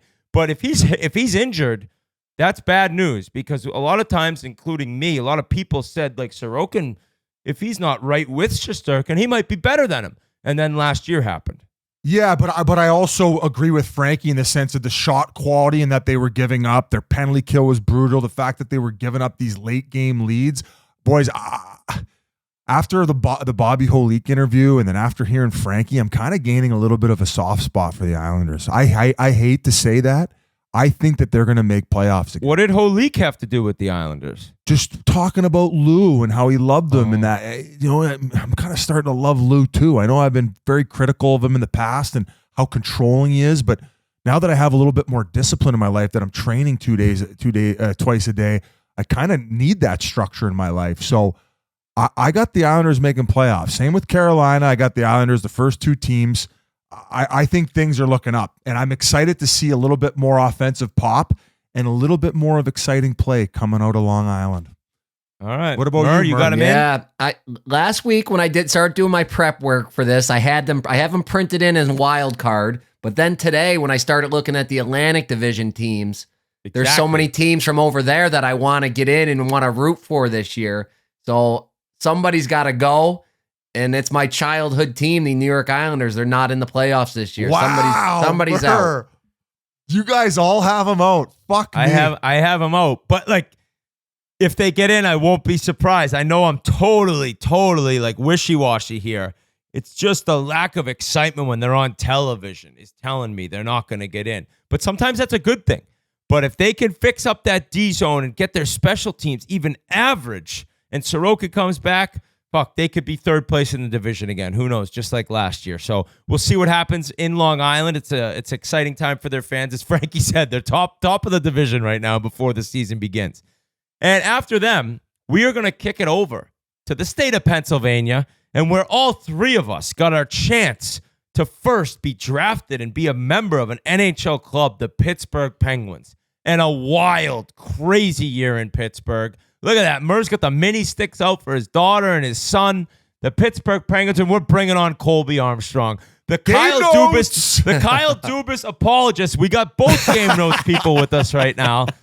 What is going on in Pittsburgh? Army, quickly, before we go to you, we could talk about the departures. Obviously, they lost Gensel midway through the year. Ty Smith's gone. Riley Smith's gone. Chad Ruido's gone. Brandon Yeager, the prospect, was traded for Rucker McGroarty. The rest of these guys, besides Jeff Carter and P.O. Joseph, I really don't know much about, or I'm not even going to name them. They added in. Bunting came in last year. Kevin Hayes is there. Cody Glass is there. Rucker McGroarty. Cruz Lucius is a prospect, I guess. Billy Konuvanen. I don't even know all these people. Those are the Gensel trade. They're reaching now. The vanilla lattes. Matt Grzelcyk, nice defenseman that can move. Blake Lizotte over from L.A. I like him. Anthony Bolivier is there. Sebastian Aho on D. The other Sebastian Aho, the Swedish and one. Whit.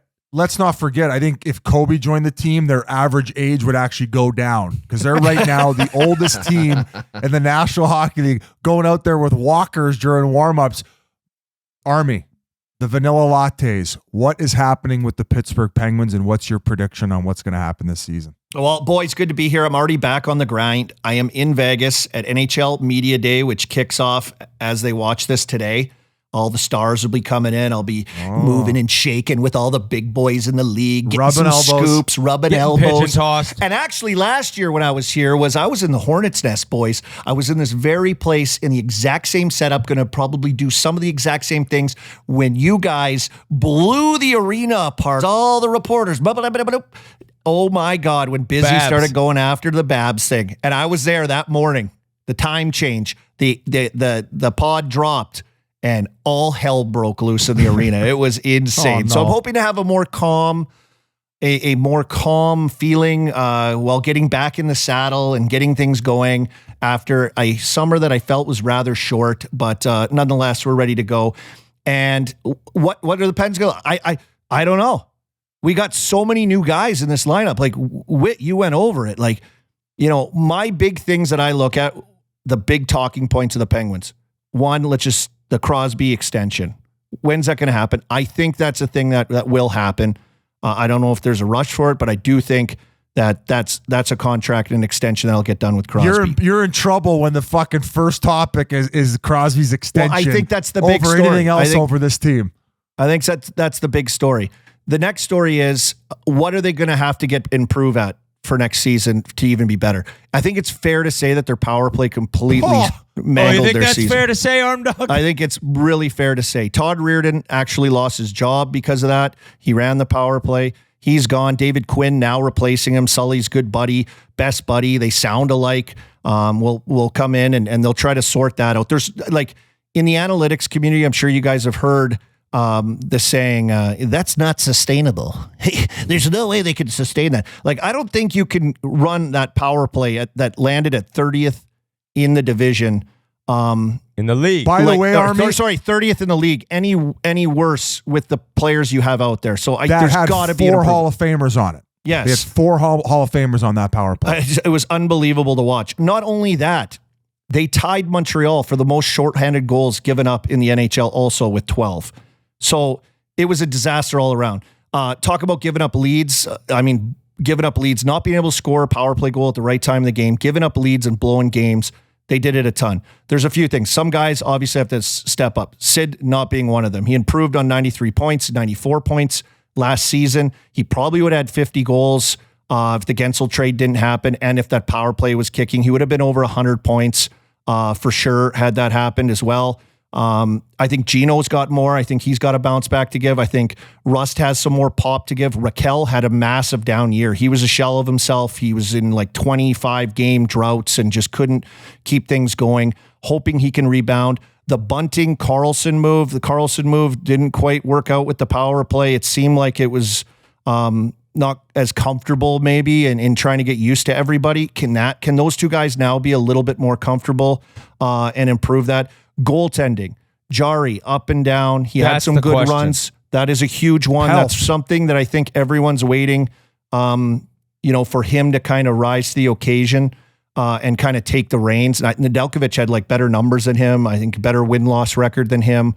And so that's a main point that I look at with them as well. They got into a swagger. They got into they were a different team the last 10, 15 games. I don't know what happened to them. They started looking. Bunting had a lot to do with that.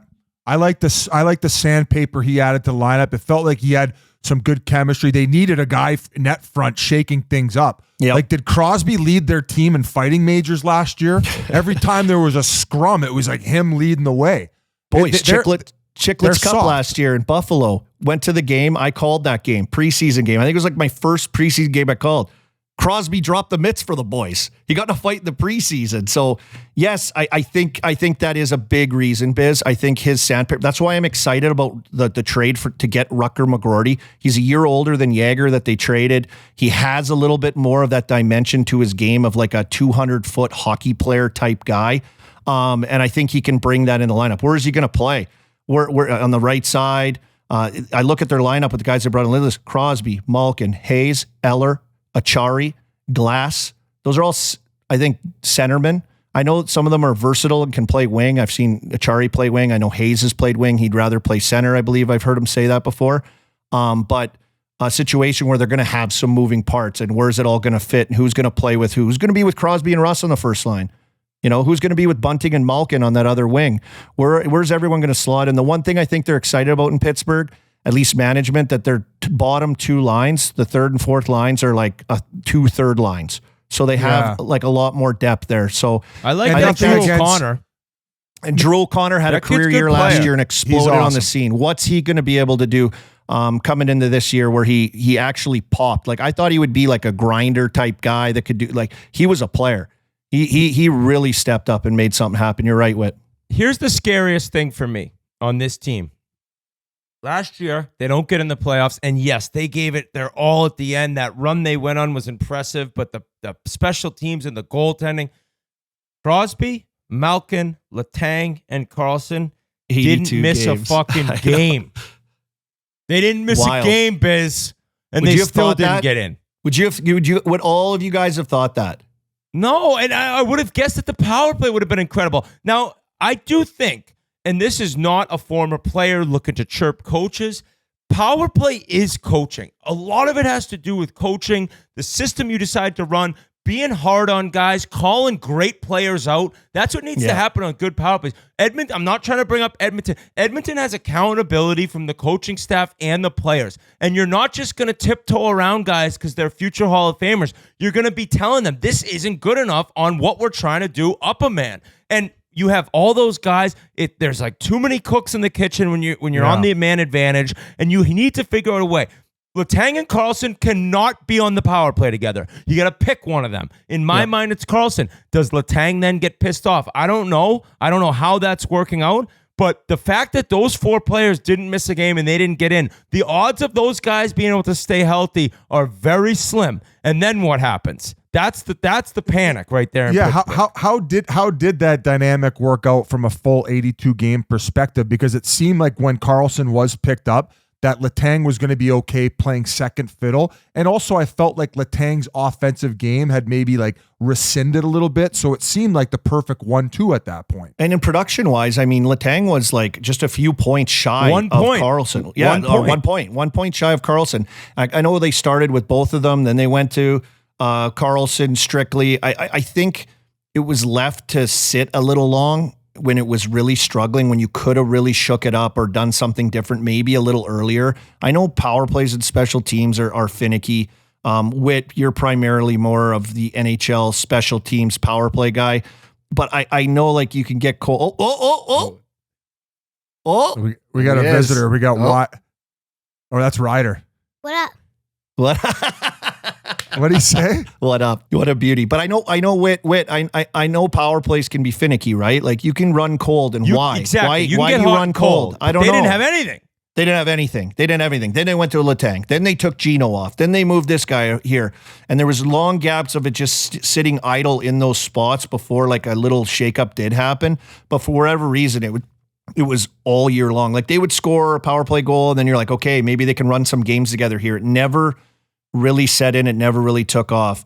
So the recipe there, that is single-handedly the reason when you look at points when they were down to the wire. Yeah. Remember that, Merles? We had a game notes episode, and we were like, oh my gosh, the night before we were going to do game notes, they could have had like a 4-gamer where every team was like, it was like that play-in. They should have just done it all in the same night. Remember we were saying that? Like it would have been a mega bowl.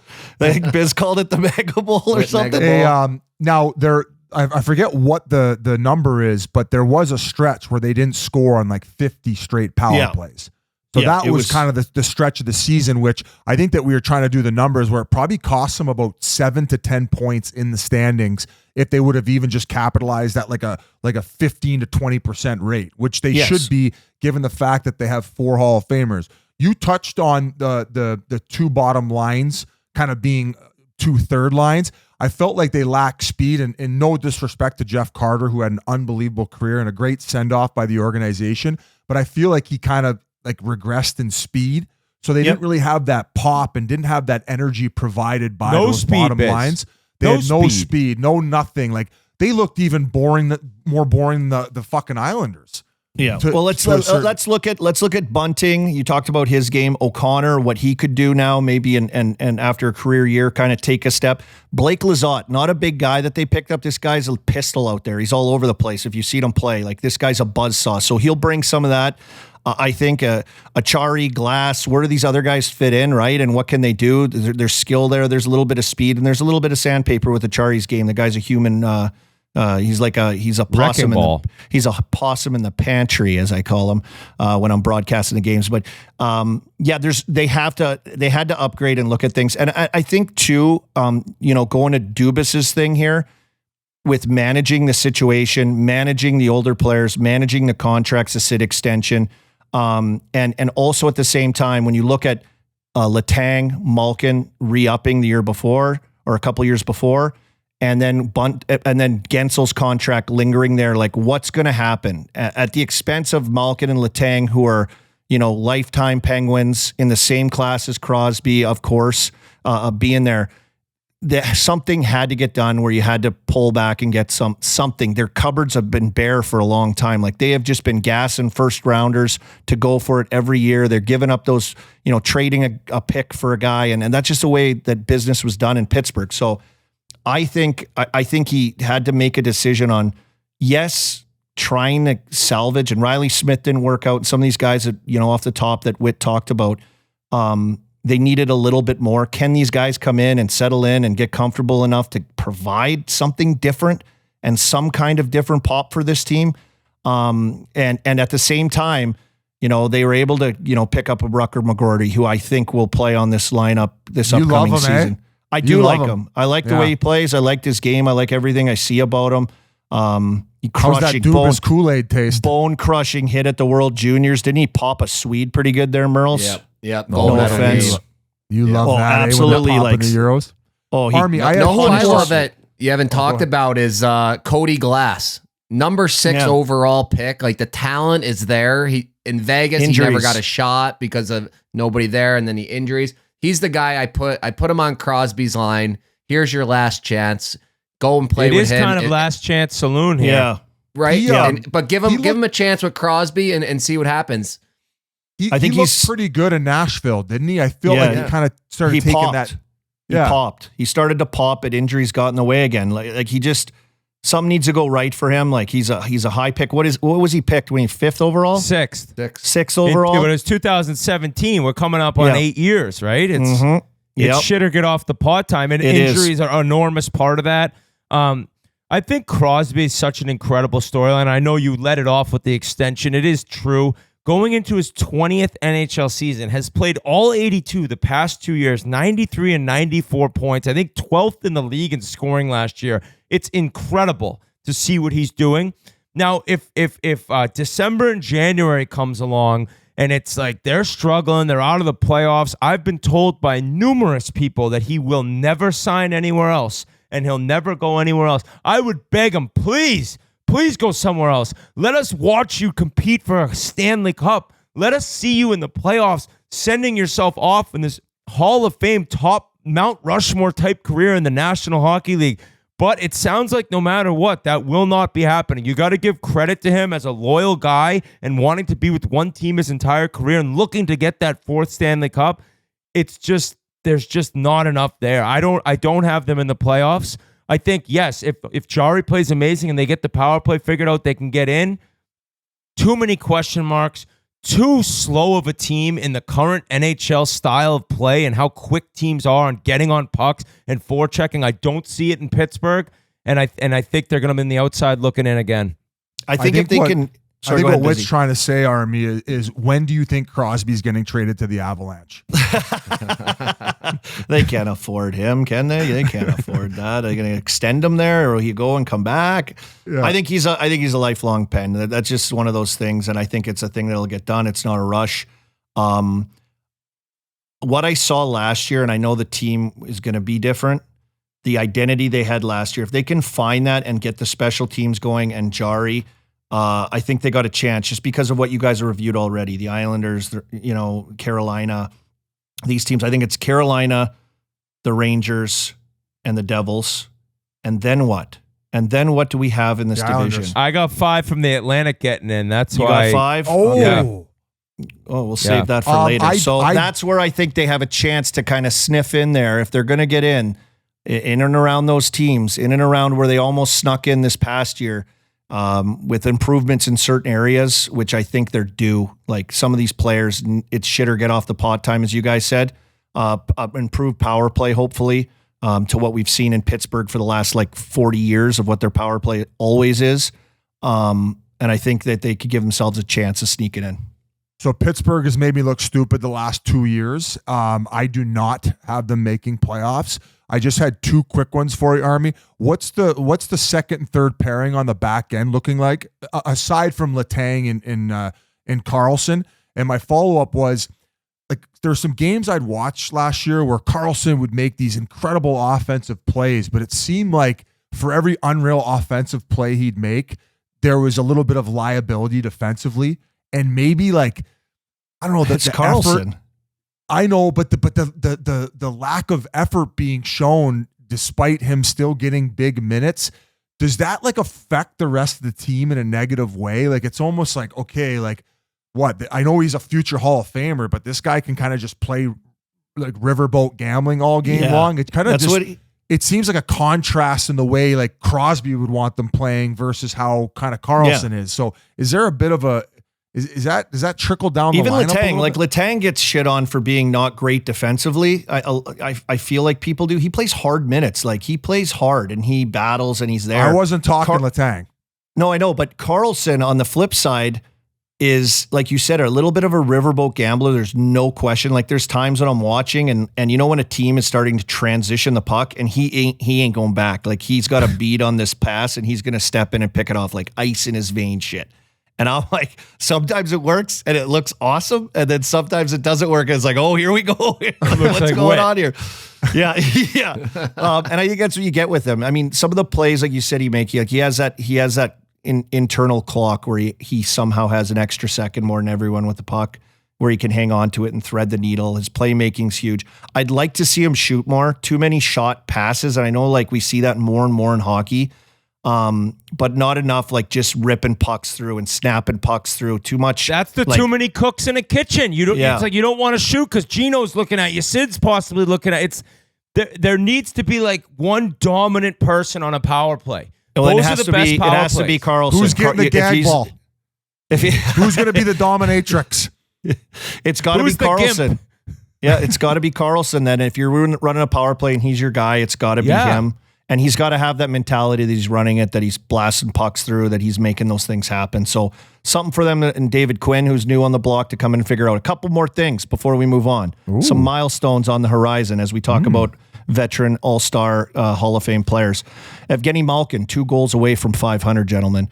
Stay tuned for that. That could happen in the first 2 shifts of his game. You know, Gino anytime. Sid, 8 goals away from number 600.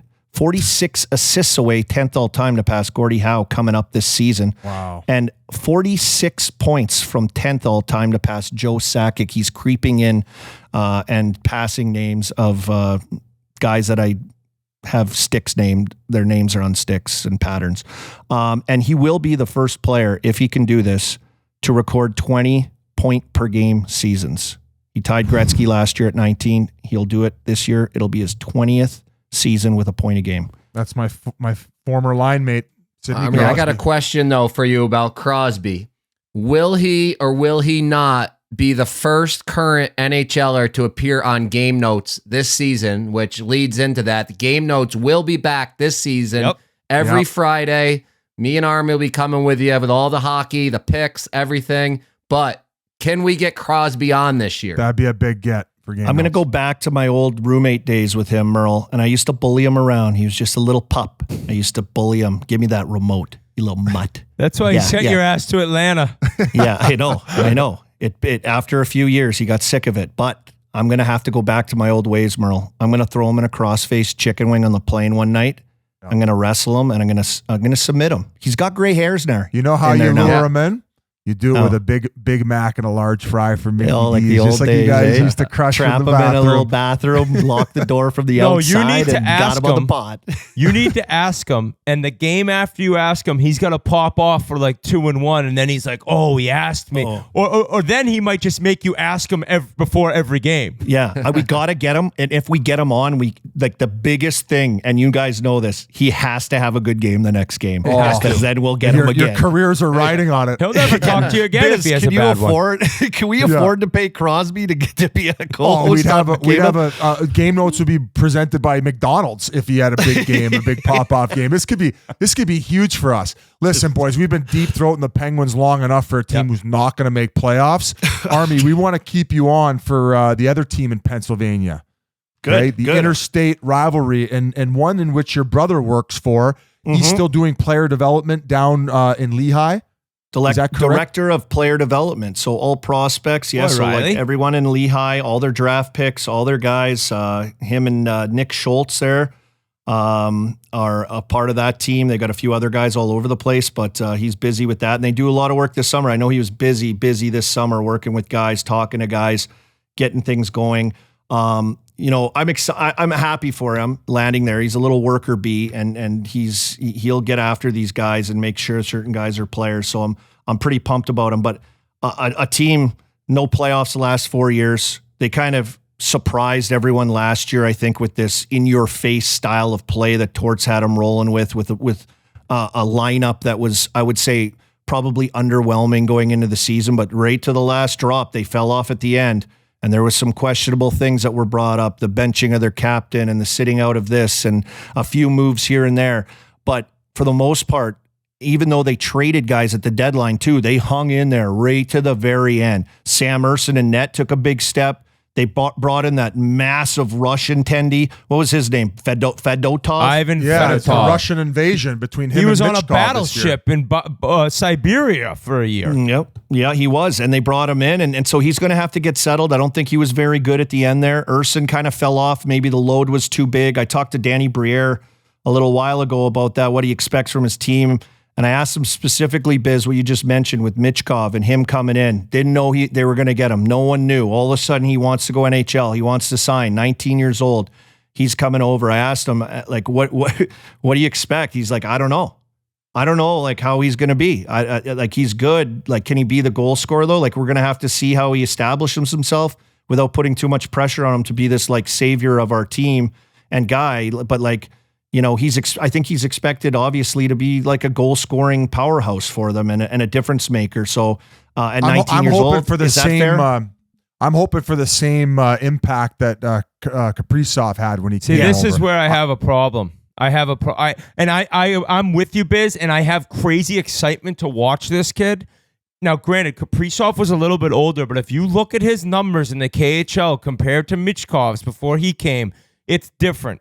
It's way different. And Kaprizov had, I think, a couple 40-point seasons. Then he popped off for a couple high 60-point seasons in the KHL, came over, and even that first year, he was great, but it wasn't 80, 90 points. And then he's completely taken off. Yes, he was older, but I think the expectations and the thought of him coming over and doing what Kaprizov did is not necessarily fair to this kid. I think he's going to be a game breaker, and I think there's going to be moments where he's awesome, but I think Flyers fans are expecting a true savior, somebody to come in and get 30, 40 goals, and I don't know if that's realistic. It could happen, but the pedigrees coming over from the KHL are different with both those guys, obviously dependent on age. I think it's an exciting year for the Flyers, though, because last year they hung around with horrible expectations. I think I picked them to finish dead last, if not right there. And they were in it. And Army, you mentioned, and they didn't get any goaltending. I know Ersson had moments, but overall it was very weak from both guys. And now they got Michkov coming over. They have the Konechny extension, which is a big number, but they had to bring him back. He's a grinder. He's a worker. He's a Philly-type player. Forrester, he had a nice pop-off season. Morgan Frost had moments. My one big question is when you see this team being able to take another big step, which I think they can, is when does the Tortorella effect start to drive guys crazy? We've talked about this at every spot he's ever been in.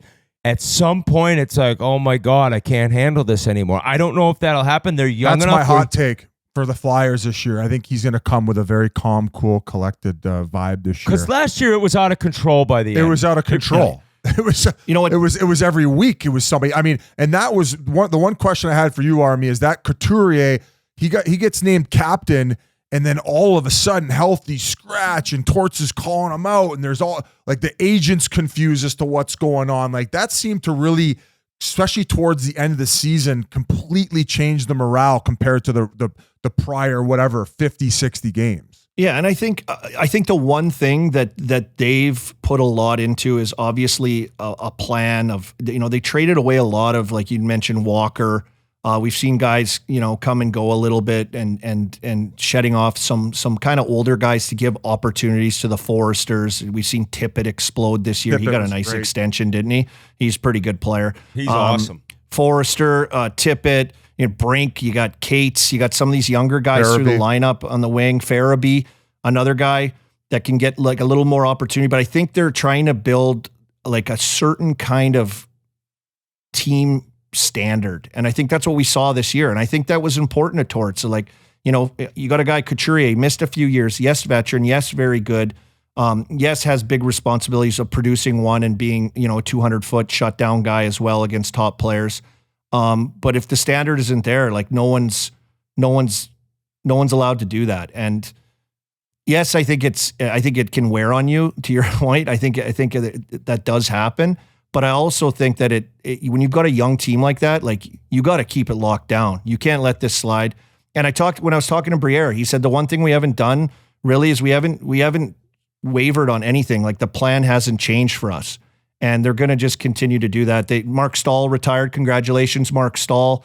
He was a big part of helping out guys. in that lineup, like Draisaitl, who came over, who they're hoping can stay healthy, who's got healthy this summer. Apparently he's had a great summer and on the ice, and they're hoping for big things from him. And Marc Staal was like a huge guy and like bringing those young guys along. Now EJ's going to be that guy, right? They went and got him. He's going to be kind of that veteran guy that helps some of their young guys. So they're in the kind of that transition of building. Erik Johnson, the Condor, he'll be there as their veteran guy now. So, look, you got to make them playoffs. I don't think there's anything like super special. I think there's opportunity for some of these young guys to pop. Like I asked Briere too, like, what are you most looking forward to seeing from your team this year? He said, I want to see some of these wingers, the guys we mentioned, the Forsters, the Tippett's, the Michkovs, the Farabees, some of these guys down in their lineup, the wingers. I want to see what steps that they can take or where they can elevate for their team. That kid Bobby Brink, dude. Yeah, I know he was sent to the minors at one point. That's like, I look at like Frost, I look at Brink, I look at Forster, Draisaitl. I look at Draisaitl, and if these guys can make that next step. The problem is it's very uncommon to see a bunch of young guys all make big steps in the same season, right? If it could ever happen, they could get in. I don't have them getting in, but I think it's an exciting season for the Flyers. Like, it's kind of quickly changed to where they need to rebuild. And I know I said last year it kind of fucked them. It almost hurt them that they were like so good all year and then not getting in. Because if they'd been real bad all year, you get another high pick. But they got prospects and Michkov excitement. I think Flyers fans are fired up for the first time in a long time. Yeah. I don't have them making playoffs. One last name too, Lawton. They couldn't get what they wanted at the deadline for him, and I think it was smart of them to keep him. I think he's a good culture guy. So I think it's going to be much like last year. I think they're going to compete really hard. I think they're going to be drafting around the 10th spot, and that's all I got. Yeah, it's like a culture thing for them, right? They have to go take a step. Is it going to be good enough to get them in? I don't think it matters. But I think it's important to them to stick to what they have, keep that culture, that hard work. Because man, when you played the Flyers, you knew it, and they were hard to play against all year. Give them credit for that. Merles, do you have anything? Yeah, I'm no playoffs with them. I am on Michkov. I think he's going to do a great over under 23.5 goals. I'm all over that. He's going to get all the opportunities on that side, on the power play with Konechny on that power play, and part of that is he will get 2 Michigan goals this year. So you can book that somewhere. 2. This is the kid that's been doing it his whole life. I watched him when he was like 16, started doing them all the time. Well, I got a Billy guarantee that in the first 10 games, he gets benched in the first period by Torey. Oh, yeah. I'll guarantee it. Hey, and just like on the other Pennsylvania team that we just talked about, my Penguins, they were horrible on the power play, 12.2% dead last in the NHL, 4th on the PK, and led the league in shorthanded goals for with 16. All right. So a few improvements here and there. They were right there at the end. You never know. Well, Army, we thank you for Army. Yeah, game notes. Little game note shout out. We thank you guys for coming on and or you specifically, Army, and breaking down the Battle of Pennsylvania. I think it's about time we send it off to our interview, boys. New Jersey Marky. Devil, Jacob Markstrom. Enjoy. All right, guys, before we go any further, I got to talk to you about our good friends over at DraftKings Sportsbook. TD, Tutty, taking it to the house, in for 6. Whatever you call a touchdown, one thing's for sure. Touchdowns matter more at DraftKings Sportsbook, an official sports betting partner of the NFL. On the ground, in the air, Josh Allen got 2 of each this weekend. From the special teams or their defense, we don't care how they score them. We want to bet on touchdowns. And DraftKings Sportsbook is the #1 place to bet touchdowns. Ready to place your first NFL bet? Try betting on something as simple as a player to score a touchdown. Go to the DraftKings Sportsbook app and make your bet today. Ready to do a touchdown dance of your own? New DraftKings customers bet $5, get $250 in bonus bets instantly. Also, you get 1 month of NFL Plus Premium. Download the DraftKings Sportsbook app and use code Chiclets. That's code Chiclets for new customers to get $250 in bonus bets when you bet just $5 and get 1 month of NFL Plus Premium. Only on DraftKings. The crown is yours. We are now pleased to be joined by a very special guest, former teammate of mine on the San Antonio Rampage, 2022 Vezina Trophy finalist, and the new star goalie for the New Jersey Devils, Sweden's own Jacob Markstrom. Marky, thanks so much for joining the guys. We appreciate it. Well, thanks for having me. What an introduction from an old teammate and gambling partner. It's always a pleasure. Gambling partner on the golf course? I don't know anything in San Antonio. This is a long time cards. Yeah, not hockey though. So no hockey. It was cards. It was golf. It was like birds in the bush at team meals. It was nonstop, biz. You know how it is. And Marky was always down for the action. Yeah. How have you been, buddy? How's the summer? I mean, obviously, like a big move for you and your family, and it's crazy. We haven't seen each other in so long. You're married now. I think your son is he 1 or 2? Yeah, 1.5. So yeah. What did everyone think of the trade? Yeah, the trade. Obviously, it's a lot of speculation last year and a lot of talk in the especially on the media side and going back and forth. And it's I just try to focus on what I can focus on and play hockey. And then this summer I got the phone call and being traded to Jersey, and then seeing what Fitzy has done with the team and the additions he has made. After me and before me, it's I think we got a good squad, so it was exciting to start a new chapter, and I feel like we can be a really good hockey team. Marky, were you a little bit frustrated on the way things played out when you were in Calgary? Like, I don't know what the backstory is. I know that you said, like, once the season, you kind of just want to focus on the team that you're on, and you didn't really want to hear any about the noise about the potential trade. And then something did pop up. It didn't end up working out. And you were pretty vocal towards the end of the year about that entire situation going down, right?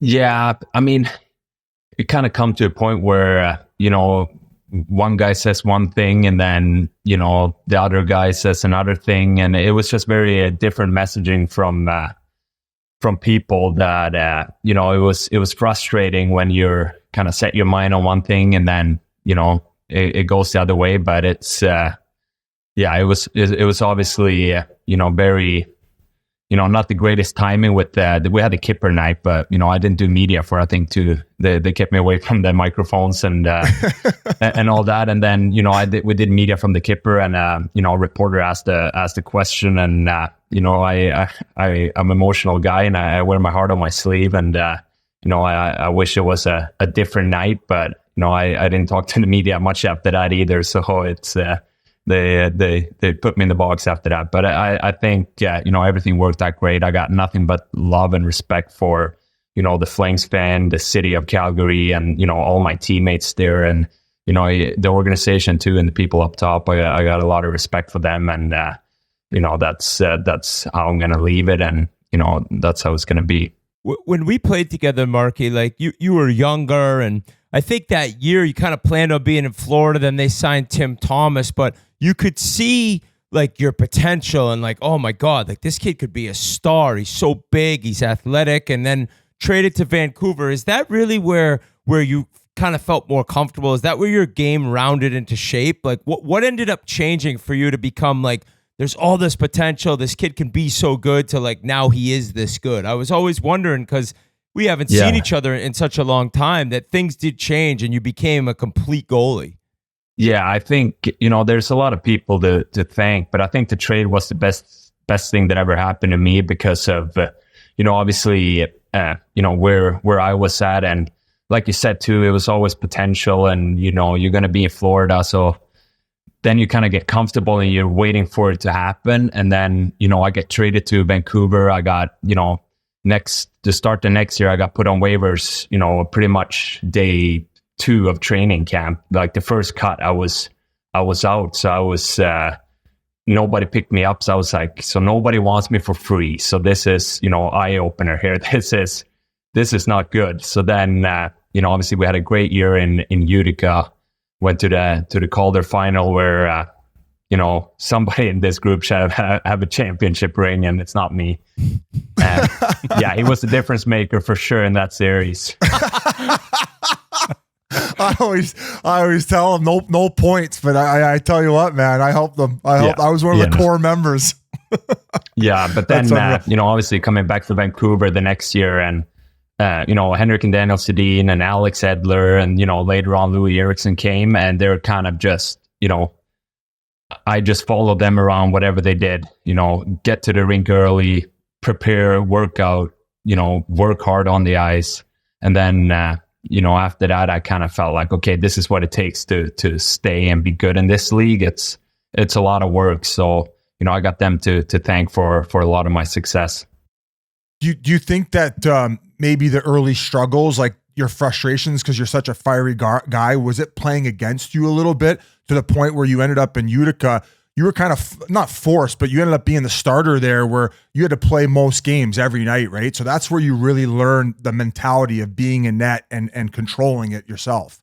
Yeah, I think it's so like when you come from Europe, it's such a big change. And for a goalie, different rinks, it's smaller, there's more people in front of the net, and all this like on ice stuff. And then when you come in as a promising prospect, and you're a popular player in your Swedish team, and you're young and you're a superstar, and all this thing they feed you in the newspaper, and then you come over and you're like, nobody gives a damn who you are. You got to earn it, and you're like, oh shit! Like, so I'm on everything I've done. I've been great for 3 years in the pros in Sweden, and they're like looking at you, thinking, what do you think? What are you doing? Sit in front of the bus, kid. I think it's interesting how you mentioned the waivers aspect, because yeah, like Florida, you're up and down, and I'll be there at some point. Van, when you were put on waivers so quick, like, did the GM at the time tell you anything? Like, because that had to be shocking. A lot of times you make it till the end of camp and you might have to go on waivers, but for it to happen right away, not only was it eye-opening for you, but was there a message given to you of like disappointment, or they're not happy of where you were at that time? No, so I think like coming into camp, they ask, what do you want to compete? They just signed Ryan Miller, big, superstar goalie, and it was myself and Eddie Lack, and I was like, I just want to compete do I have a chance if can I outplay? If I outplay Eddie or like play better than him, and then and then I played half a game in San Jose, played, unbelievable, felt great shape, had a great summer. And then Jim Benning just told me, we're going to send you down. You're too good. We keep you right now. So it's like, how am I too good for the NHL? Excuse me? Isn't that the way it's supposed to work here? What the hell's going on? No. So, but yeah, obviously, Eddie Lack had a great training camp and a great season. And, he was really good in Vancouver, and, obviously, a great career. But I think, that really, and then you get put on waivers and you think somebody's going to pick you up for free, but that didn't happen. So that's a big eye opener. You're like, I'm not as good as I think I am. Was there still a challenge at that time, given your size? Like, I know, like, usually goalies don't really come into their prime until they're around 28, but you're what, like 6'5"? Was it hard still getting used to your body as you first reached the pro ranks in North America? I think I was more, I was struggling more with having a base or a system to fall back on. When I didn't feel my best, I had no system. Mine was just compete and try to stop the puck however I would stop it. And then, I've worked with some great goalie coaches that have, taught me a lot to kind of, when you're not feeling at your best, you still need to have, a foundation in your game to fall back on. And, once you're realizing that and working on small details, it really helps. What does that mean? Like a system as far as a goaltender is concerned? Are you talking about the team structure, or you're saying goalies almost have their own? Yeah, I think their own. Like Ian Clark is, unbelievable goalie coach. He just took a step back there in Vancouver, but he really, really pushed me to, first time we met, we sat down in Sweden at a restaurant, and he, told me for 2 hours what a shit goalie I am. And then really went back to Vancouver, and I went home and I was like, who does this guy think he is? I'm going to fuck. Oh, can I swear here? Oh, you could say whatever you want, buddy. I'm going to fucking show him. And then everything he said felt, good. He was like, what's your plan when a guy comes down here? Or when do you go into reverse? When do you stand up? How do you deal with traffic? What's your plan? And I never had a plan of anything, just stop the puck. But then once you get the plan down and kind of patterns to follow, the game gets so much slower because, if a guy is there, I know what I'm going to do. And if a guy is up top, I know where I'm going to do. So that really, really helped. Do you think Ian Clark is like some other coaches that we've all had, and like, I'm almost going to call him out. I hope I piss him off. I hope he goes back and says, fuck him. I'm going to, like, do you think it was one of those things where it was not just like, hey, there's what's wrong with your technique, but mentally I want to get you going a little bit more? Oh, I think so. I mean, he's a really tough goalie coach. Like we skated a lot, and after a bad game, he was like, Mark, we're going on an hour before, and then we'll skate it around the rink for 1 hour. And it's like, what do you want? You want to be a starter? You want to be an NHL goalie? You want this? And then he really like pushed you mentally too, and which I responded really well on, and that's exactly what I needed at the time. Correct me if I'm wrong. Now, from my sense is that most goalie coach in the NHL, and goalie relationships is different. It was kind of always buddy, I thought, on a lot of teams, right? Yeah, I mean, it's still like me and Clark still has a great relationship, and it started off as, he tried to push me because I think he felt like he could push me that way, and I'm sure he's different towards every goalie he's had. I'm not, Bob. He was with Bob in Columbus, and he dealt with him different, and Demko, he deals with him different than he dealt with me, and but I think he's a really good people person, and one thing with Ian too is he's having your back, when it comes out, and then when you sit in his office, he might tear you a new one, but that's that means a lot when somebody has your back. Since we're on the topic of mentors and people who helped you develop, I looked at some of the list of the guys you've played with, goaltenders. Thomas Vokoun, it was very brief. You weren't there long. Jose Theodore, Luongo, Miller, like some Hall of Famers in there. Like, what were your experiences with them, and what one in particular probably helped you the most evolve as a goaltender? Yeah, I got traded, really good list, but I got traded for Luongo, so I never played with him. Oh, fuck. Yeah. My apologies. Okay, well, I had it the same year. Yeah, sorry, my bad. Not a bad guy to get traded for. Yeah, pretty good. No, not 1-for-1 though. I wish. I think Vancouver had to, Florida had to send a few other pieces. Yeah. But what was it like? First of all, Theodore, you were early days in Florida, and then Miller. I mean, he's going to go down as Hall of Famer, one of the best American goalies, if not the best American goalie of all time. Yeah, I know. Well, I always, when I think about the Theo, is obviously he's coming into the training camp area or rink in Coral Springs in cut off sleeves and Harley Davidson and a bandana, and like I was like, okay, he's a rock star, and I was like, yeah, this is a guy right here. He's living.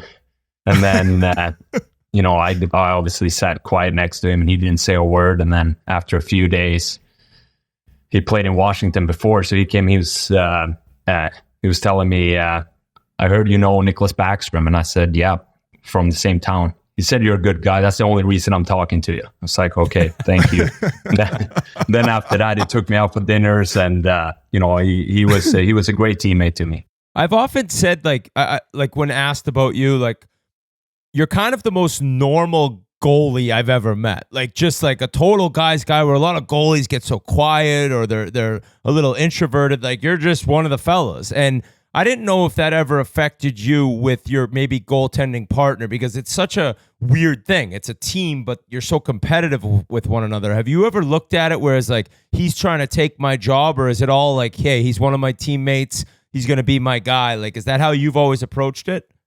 Yeah, I think I've been really lucky. I think every partner I had I had a great relationship with, and I hope obviously they say the same about me. But I mean, for me, and my mentality is that it's if somebody else is starting over me, it's it's the coach. It's the coach I'm mad at. I'm not mad at the other guy. Like, he doesn't make decisions, and and as goalie partner in tandem, you got to push each other. And of course, I want to play as much as I can, but also, like, when I'm not playing, you got to support the team, and you gotta be there for the other guy to help him, because you want the team to win.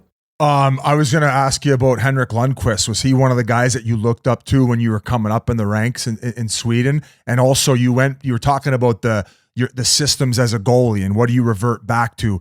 He's been pretty critical of the overusage of reverse VH. What are your thoughts on that too?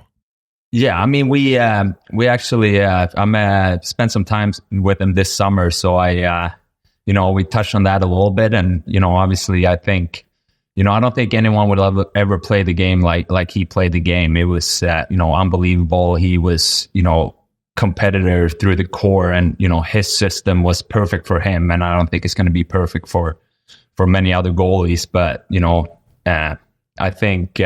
I'm one of those guys who uses reverse a lot, and sometimes you get beat up top, and it looks bad, and I could agree with some parts what he's talking about, but at the same time, we're gonna look back at this interview, me getting dinged 4 times this season, me agreeing on it, but yeah, it's different for sure. Well, it's if also Panarin different. Goes bar down from the goal line corner this year to get to, it's like I might have to play that one again, Vince. Yeah, run it back, G. Run it back. Hank texts me and say, "You told me you weren't doing this year." Was he trying to talk you off of it a little bit? But no, you're in a little bit of a different of a He's, situation because of your size, though. Yeah. So your size, like your shoulder, would be hitting the crossbar almost. Yeah, you gotta get your head down there too on the bad angles, and obviously now players are so good and they watch a lot of tape and they study goalies and what they do, and guys shoot from behind the goal line and hit you, like aim at your ear to bounce it in, and like, come on, guys, just please shoot the puck normally. Yeah, fuck those forwards, the new guys. Yeah. You did mention playing in Sweden growing up. So you're from Gävle, is how you say it? Gävle?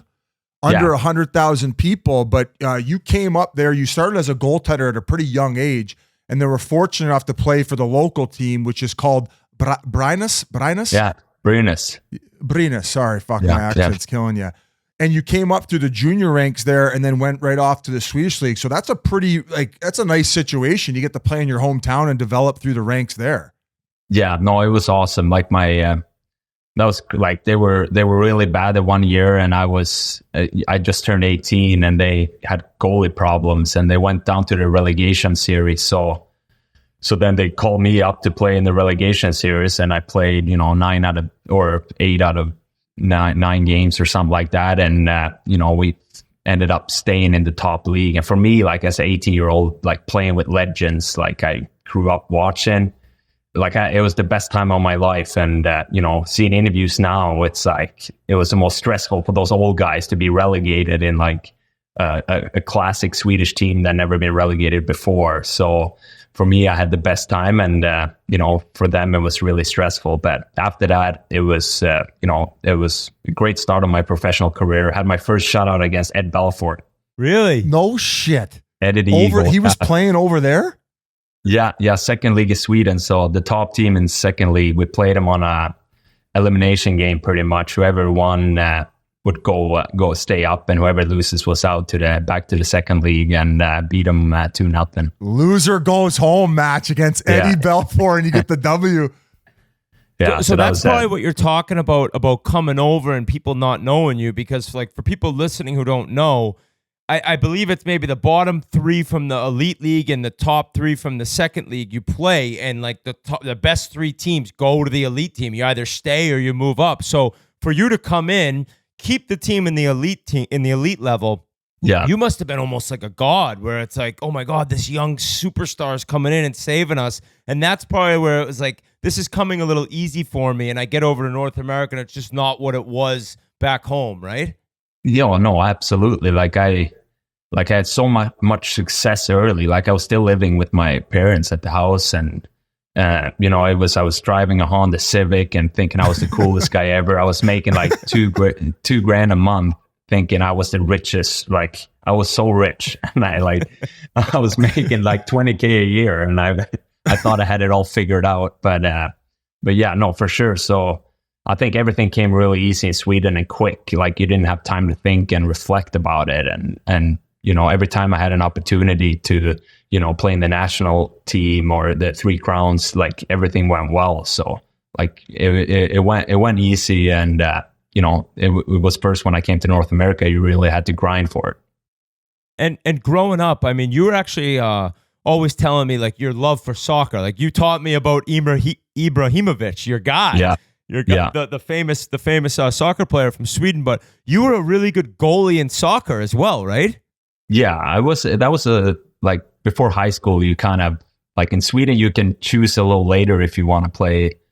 I don't know how it is now, but when I was younger, so I was 15 and I didn't know if I was going to play hockey or soccer. So it was that was a tough decision. But my dad and my brother played soccer, so then I figured I could venture into hockey. I had no idea who that Ibrahimovic was. I wasn't a big soccer guy. And I was, this is going back to Vancouver. I think it was during like the last World Cup or two World Cups ago. And I was in a Starbucks and I went up and I was like, hey man, you know where the pisser is? Just up to a couple guys. And one of them was Ibrahimovic. I've never seen someone look at me like I was a bigger peasant in my life. He didn't even open his mouth to answer. He just looked at me like I was a loser and just turned back to his buddies.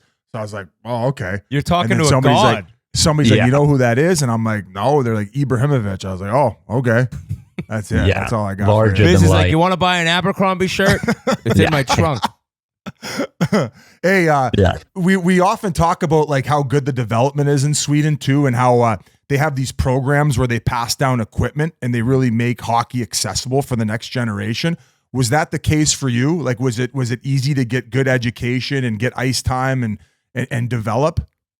Yeah, really. Obviously, I mean, growing up, it was all like out. It was like 2 or 3 teams that had like indoor rinks. Other than that, it was like outdoor skates. But it was every team had 2 goalie gear, 2 setups of everything. So like if you were a goalie, everything was provided by the team, so it didn't cost really. You had to buy skates. That's about it. So it was great, and I think hockey's so expensive, and especially nowadays that it's not for everyone to play because they can't afford it and the parents can't afford it. But I think in Sweden, it's they've done a really good job and to make sure that everybody that really wants to play can play. You said your dad and brother played soccer, but was it still your dad that like, hey, give this a shot? And then in that, was it goalie right away? You must have played out at the beginning a little bit. Yeah, I always say I was unbelievable as a player, but I don't know. Every goalie says that. I was, but the real story was that I was skinny, but I wasn't as tall as I am now, and I think I was short if you compare to me now, but I think I had like size 12 feet. So like as a player, my feet look humongous. I saw a picture of myself. I was like, I got to hide those feet under the goalie pad. Clown shoes. That's why you decided to play net. That's unbelievable. Actually, going back to the fact that you said that you lived at home, I reached out to Steven Dixon, a good buddy of mine who we played in Wilkes-Barre with Whit, and he was playing on that same team as you. And I said, you got any good, funny memories? And he goes, not really, other than the fact that he always used to ask me for my apartment key because I had a place downtown, and I would get home and he'd have all of his buddies over. There'd be a party going on at Dixon's apartment because he didn't want to bring him to your parents' house. No, could never do that. So that was perfect. He didn't really know anyone. So I was like, you want to become best friends? Give me your key. You bullied him into fun. Oh, it's unbelievable. The rookie goalie just bullied I Dickie saved around. the fucking team. Give me your house key, bitch. Yeah. Oh, that's awesome. Yeah, what a guy he was. What a legend. When your draft year came around, I mean, you're pretty high pick. Like, did you go to the draft? Did you know what was going on? Like, sometimes I feel like, obviously, the very older European players, they didn't even really care or know, but you had to be pretty up to date in terms of like where you're going to get picked and your excitement leading up to the draft. I think it was 2008. Yeah, for sure. The draft was in Ottawa, and I think before the under 18 tournament, I think I was ranked like 16 or 17, and I was like, we're all like the whole family, we're going, so it's going to be a great experience. And I think we got to Ottawa, and like Detroit scout, they picked 30th because I think they won the cup the year before, and then So I was, they were like, you're not going to be there for us, but if you are, we'll pick you. So I was like, okay, good. So I'm at least going to be like, that would be sick. Like, I hope I get to Detroit, because with all the suites and all the history there. And then, you know, didn't get picked. And it was like, whatever, 10, 12 trades. It took like 6-7 hours, just the first round. So I was sitting there in my suit, just like another name, a trade, another name. And then, you know, Detroit go to pick, and they went goaltender in the microphone. And I like almost stood up, and like, from US League, Thomas McCullum, and I just sat down real quick. And then I had to go home to the hotel. Fire alarm goes off at 3 a.m. So I'm standing outside at 3:30 in Ottawa, and I was like, what are we doing here? Like why the fuck are we here? And then, then I got picked right away, and the next day for the second round by Florida. So that was good. But yeah, not a great experience the first day.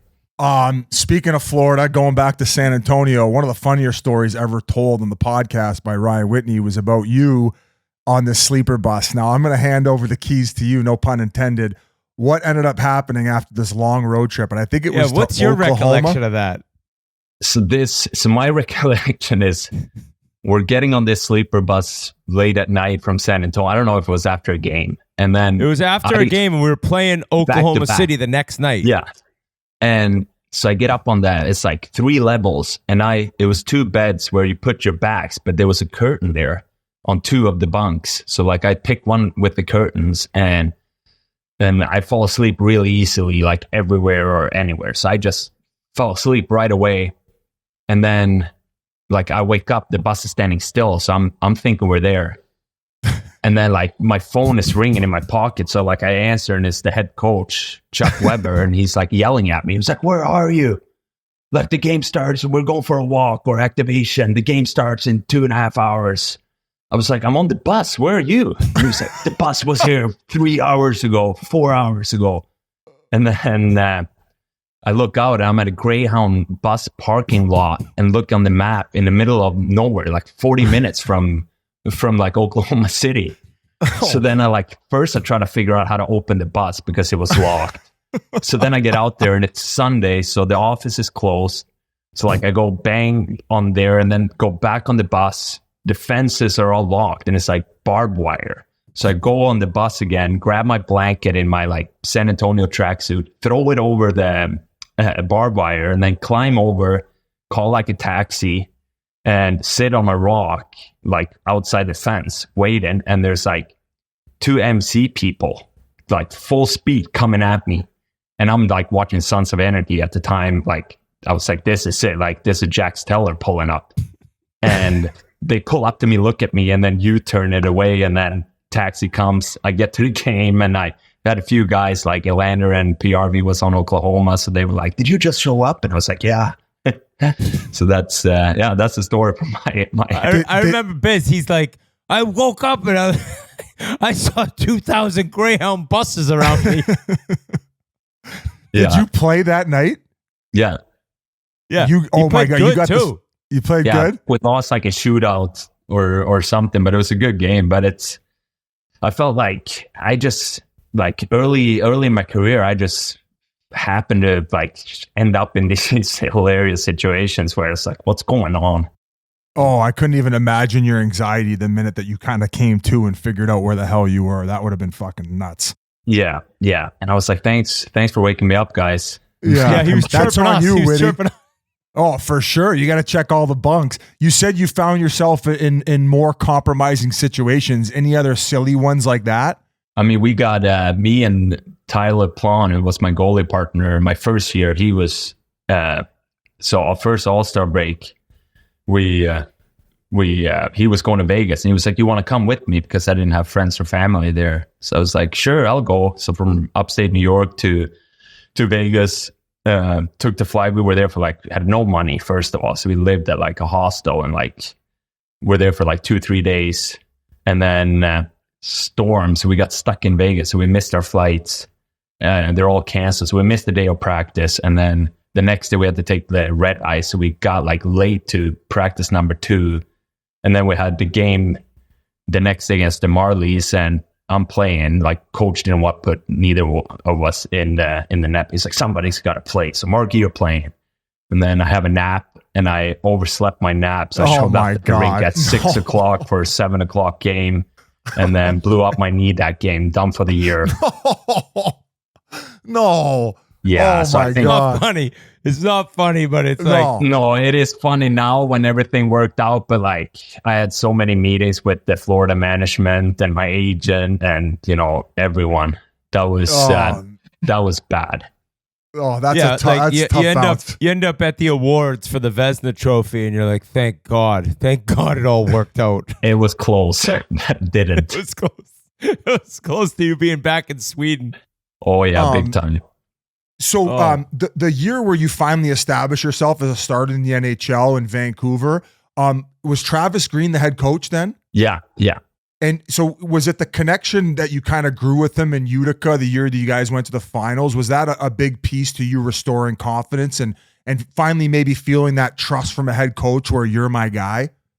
Yeah, I think that helped for sure because we were really successful in Utica, and you know the way his coaching is, he's a hard coach and he pushes you, and you know I really like that, and I think that's one thing that you know worked out with both of us, that we were, you know, both just wanted to win.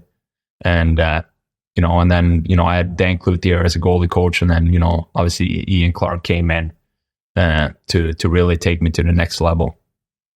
I remember Colby, Armstrong, and myself with Jeff Marc, we did this like Facebook live show for the World Cup. And it's when you were playing, I think you played, you played against Russia. And you played, you guys won 2-1. I was like, holy shit. Like, that probably meant a lot to you in terms of, like, I'm now at the highest stage in this game, like, shutting down one of the best teams in this tournament. Was that a big confidence booster as well? I mean, yeah, for sure. I think, you know, being there, like, Hank got sick right before the game. And then I think that's, you know, the first time the Swedish newspapers, like, you got to let Marky play. And I was like, no. Like, are you kidding me? We got Hank on the team. Like, what are you guys writing about? Stop writing. You might piss him off. Like, what are you guys doing? So, like, he's gonna be mad at me. Yeah, I didn't say anything. But no, it was obviously good. And, you know, it was a big confidence boost to just be on the team and then to be able to play and also win a game for Sweden. And, you know, at that stage, it gives you a ton of confidence and, you know, something it's, you know, easy to build off when you look back throughout, you know, especially from that season and forward. Even with the move and all the craziness of this summer, have you kind of sat back and thought about the four nations face off this year and the Olympics next year? It's probably exciting knowing like it's another best on best tournament. You're like an elite level goalie, Sweden's goalie. Like, has that excited you at all?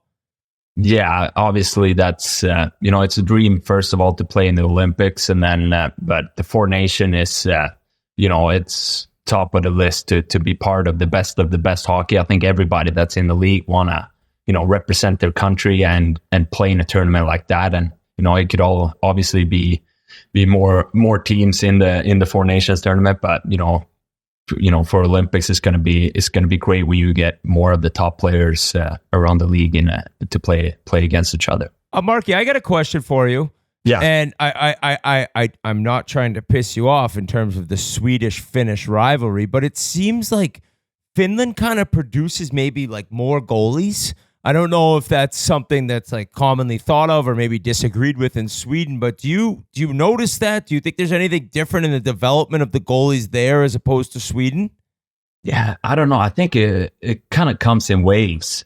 I feel like, I think, you know, obviously Canada was such a dominated factor for a long time, Canada and US, and then, you know, the Finns with Niinimäki and Kiprusoff, and, you know, I don't want to miss anyone, but, you know, a ton of Finnish goalies came, and then, you know, Blomqvist came, and, you know, a few goalies, you know, myself included, about like 10 years later entered the league. And then now, you know, then the Russian came where, you know, you got Sorokin, Shesterkin, Vasilevsky, and then now it's, you know, the Finns are coming back. So I think it kind of shifts, you know, throughout history and throughout time. It kind of comes in waves, and which is a weird thing because you would think, the program would stay the same. But yeah, it's a weird thing, but it really comes. You can almost look at when if a Lundqvist really successful goalie, a lot of kids want to play goalie, and then after a few years, I think Sweden is going to have a ton of good goalies coming up now.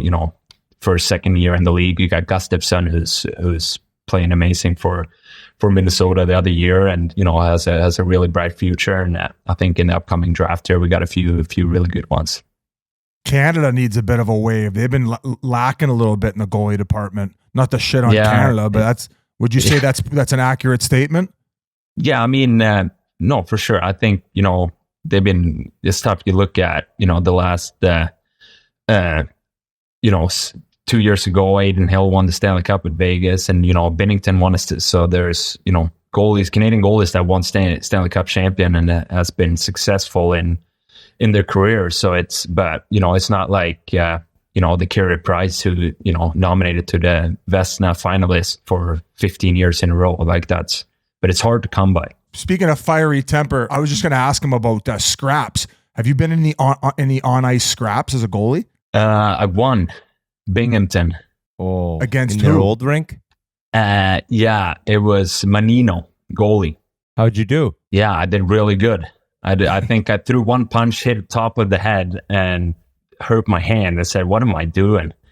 but I skated up. I skated all the way over. It was like a full scrum, and I throw my helmet and gloves off, and then I'm gonna try to juke the ref, and I almost offensive smoke him. And I almost fell because he wasn't going. He didn't want to catch me, and I almost juked or offensive hit the ref. And then we square off, and he's like, "Take it easy, man. I got kids." So it's like, come on, don't tell me this. That's what the other goalie said to you before you started throwing? Yeah. Like you're robbing him at knife point. Yeah, but so that was that was my only fight. And then, we were up in the game, lost the game, so I got yelled at and all that stuff. So, but I think, we'll see what happens. It's not a top of my list right now to get in another goalie fight. That'd be a way to get the fans going at Prudential Center. First game back, our first game with the team. Just drop the mitts. Yeah, he goes Rempy. Right? He should go Rempy. Yeah, that's how you send a message. I think we got guys on the team that's here. Yeah, for that. you got plenty of guys now. But we talk about younger guys and how much more they're spending time on the ice in the summer now. Are you on the ice a lot? I guess you need people to shoot on you, or maybe it's just angle work, but are you skating often in July, or is it more just off ice? Well, actually, we try to do once a week where we just, get off the cobweb to kind of put the skates on and skate around. And, me and a few other goalies that live in my hometown, and we have goalie coach just doing some drills and a couple of shots, but it's nothing serious. But it feels a lot better than being off the ice for, 3 months and then, practice every Monday to Friday. So it's, but it's in my hometown, there's no ice available in the summer. So you got to drive hour and a half to get ice. So that doesn't help. No. Has Lindy Ruff called you? Have you talked to the, sorry, Jesus Christ, Lindy Ruff. What the fuck am I talking about? He's the old coach there. Have you talked to the Devils coaching staff? He probably did, saying I'd still have my fucking job there if you were around. Lindy Ruff called me and said, we'll see you in Prague and have a beer together. Yeah, you could have saved my job. Yeah, no. Sheldon Keefe called you, I meant. Yeah, I talked to him on the phone, and I saw him at the rink the other day. So we talked just briefly, and obviously, me, all the other guys that I met, is really excited to get this season going, and everyone in the rink is, the staff and everyone has been great so far, helping out with the move, and the hockey part is, I can't wait for October and start playing some games. I saw that the Devils posted a video of your wife and your son going through the arena, and your son's name's Clark. What's the backstory to the name? Is that a famous Swedish name or something, after Clark Kent, maybe Superman? What's the backstory? So his name is Clark Marley, actually. So his Clark is from the Stockholm Syndrome, the bank robber. The most famous bank robber in Sweden was named Clark. So we watched the show came out with one of the Skarsgård brothers that we actually like end up sitting next to the guy who plays Clark, the bank robber. So one of the Skarsgård brother was right next to us on the plane, and baby Clark I was like, that's baby Clark right there. No way. That's unbelievable. That was crazy. And then what are the chances? Marley is it's a nice twist. Clark was just something we would call him in the stomach, and then when he came out, it would probably be like Marley, but then it was always a Clark, so it was tough to get rid of it. So I got double name. Oh, that's really cool. And then Marley, is there any significance? Bob Marley, Yeah, I'll take Bob. Okay, Bob. We got a bank robber and a reggaeton. A bank robber and a Jamaican. Well, Marky, dude, we appreciate this, man. I'm very happy since we played together 11 years ago, and you've gone on to be such a great goalie, great guy. So thanks for coming on and joining the show.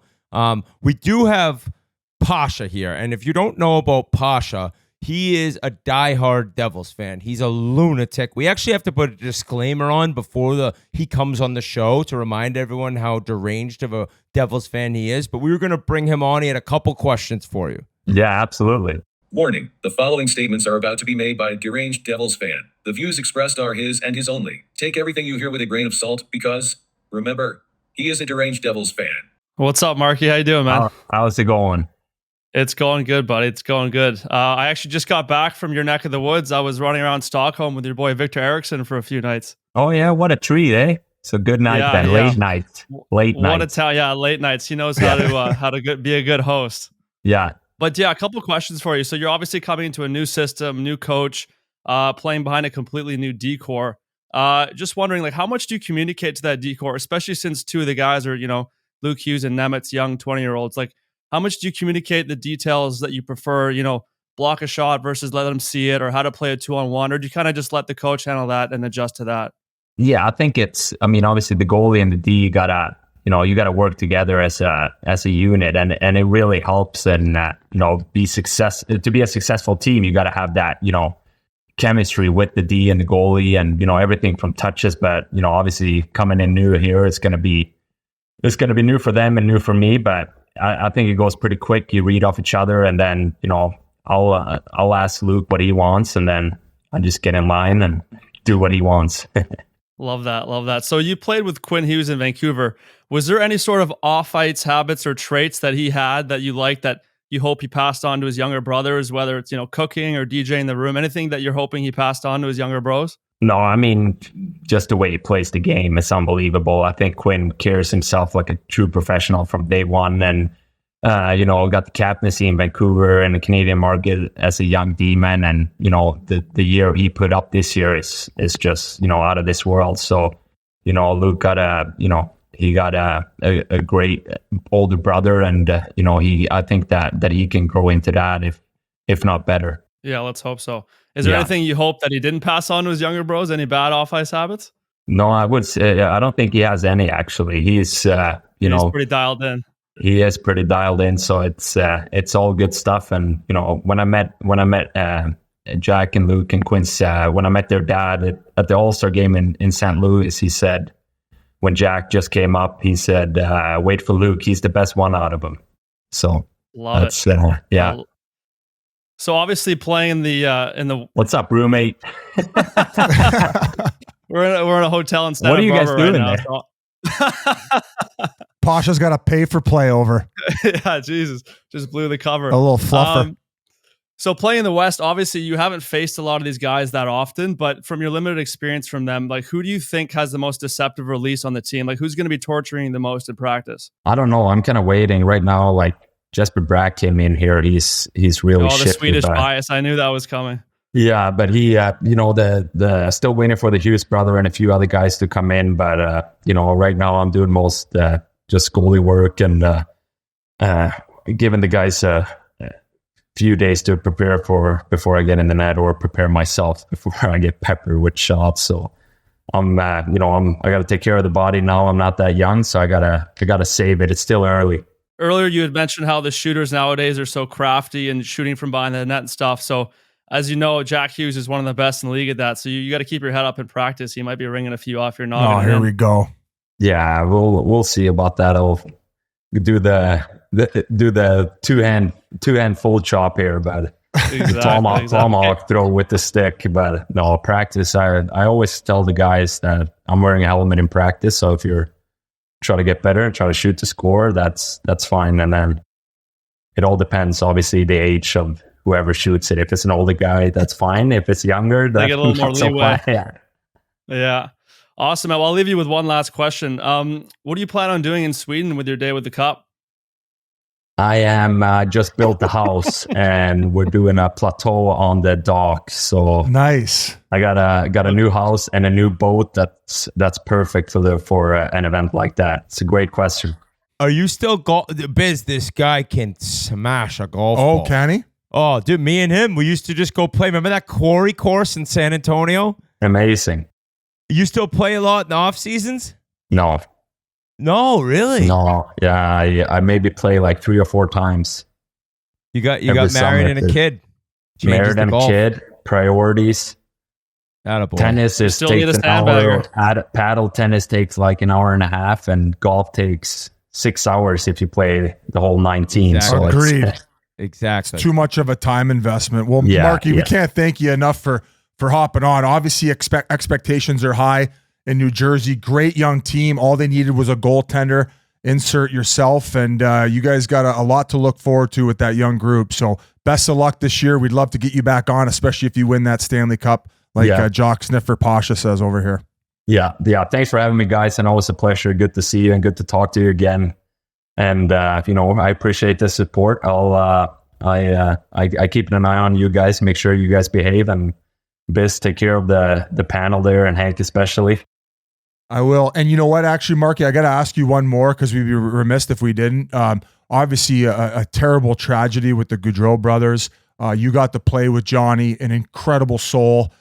Just any story that pops out to you about getting to play with him and just how unbelievable of a guy he was and a teammate? Yeah, it's still like I'm getting goosebumps now just, thinking about his name, and it's so hard. Like I told my wife too, like you want to call him and like, hey, I heard what happened. Are you okay? Like you want to call him and like talk to him to make sure he's fine, and not him being here anymore is really tough to grasp. And it still hasn't, I don't think it kicked in for me yet. So it's really tough. You just want to call him and tell him you're okay, because, stuff like this only happens on, TV shows, or you see it on the news, but it's never, a teammate and a guy and a father and a husband and, amazing person that you've been close to and play with and share the locker room for a long time. So it's, you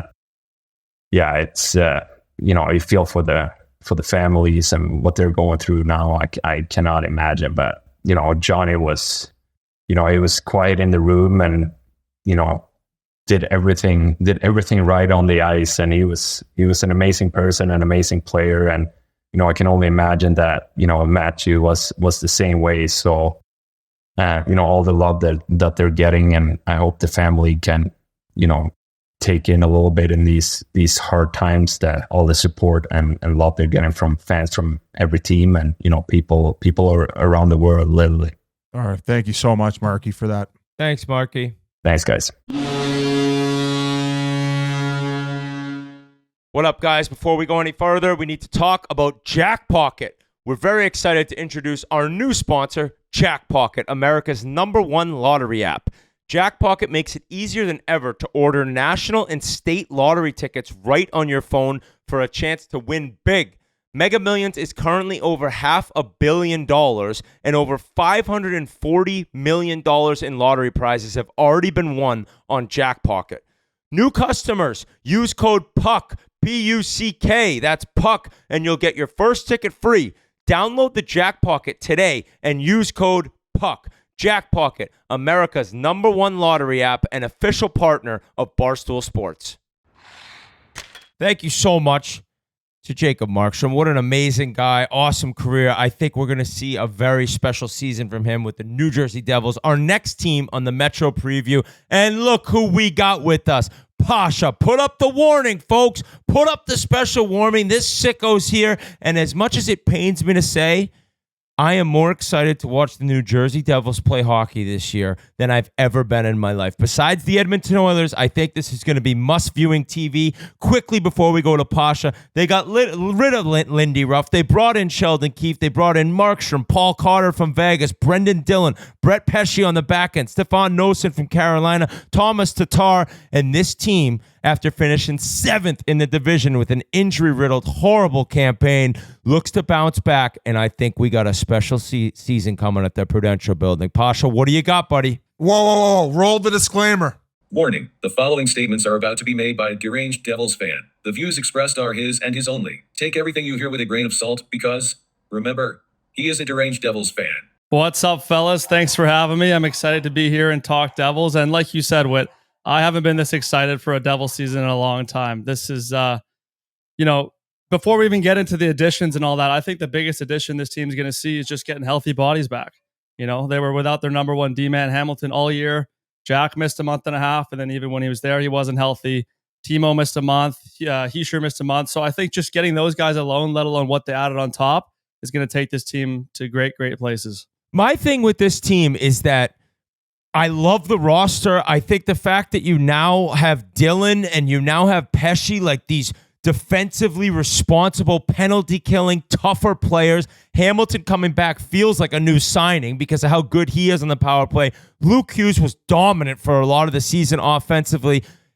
It's Sheldon Keefe, and I know that sounds like crazy, but I think this guy is going to be so relieved to not only have this amazing roster, and yes, Toronto's a great roster. They have crazy skill, but the difference in pressure and the difference in media and the difference in all of the You side. met Frank the Tank? Oh, that guy alone is worse than the whole city of Toronto. I didn't think of the Tank. You're right. I did not think of the Tank. But I just think Keefe getting to coach a roster like this, who is built way better than the Leafs. Top to bottom, it's a deeper, better team without the pressure and the market of Toronto. I think he's going to do an outstanding job. And I think if Jack Hughes is able to stay healthy, you're looking at a possible MVP. So on the back end, my thought is, though, like, are we even going to see Nemec? Like, are they even going to? Will he be playing really limited minutes because he doesn't really need to be there this quick with who they brought in? I think you're going to see a lot of Nemitz. Yeah, I think Really? he's going to be. Yeah, I think he's going to be chewing about 20 minutes a night. I'm curious how they're going to play it. I know late in the games, if they're down, I think that Keefe will put Hughes and Nemitz together. But I think they're going to kind of go for the more stable partner. Play Nemitz second pairing maybe. So, but I mean, I've mentioned this to you. I don't remember if it was on the air or off the air, but I don't look at it as huge as their number one prospect than Nemitz. I think it's a double-headed monster. I think they're both equally as important for this team today and in the future. That kid came in and looked like a 10-year vet. I was very, very impressed. Doesn't have the offensive flash that Hughes has, but in terms of just all-around game, looked rock solid. So I think the sky's the limit for him back there. I actually think they look deeper on the back end than they do up front, and that's saying a lot because their top 9 forwards, like especially when healthy, given the fact that Palat seemed to have an off year, I think we're going to see way more from Timo Meier. I think that the excuses have ran out. We need to see the Timo Meier that we saw in San Jose show up this year as that big body forward, winning battles below the goal line. Why the fuck are you shaking your head He like that? kind of did.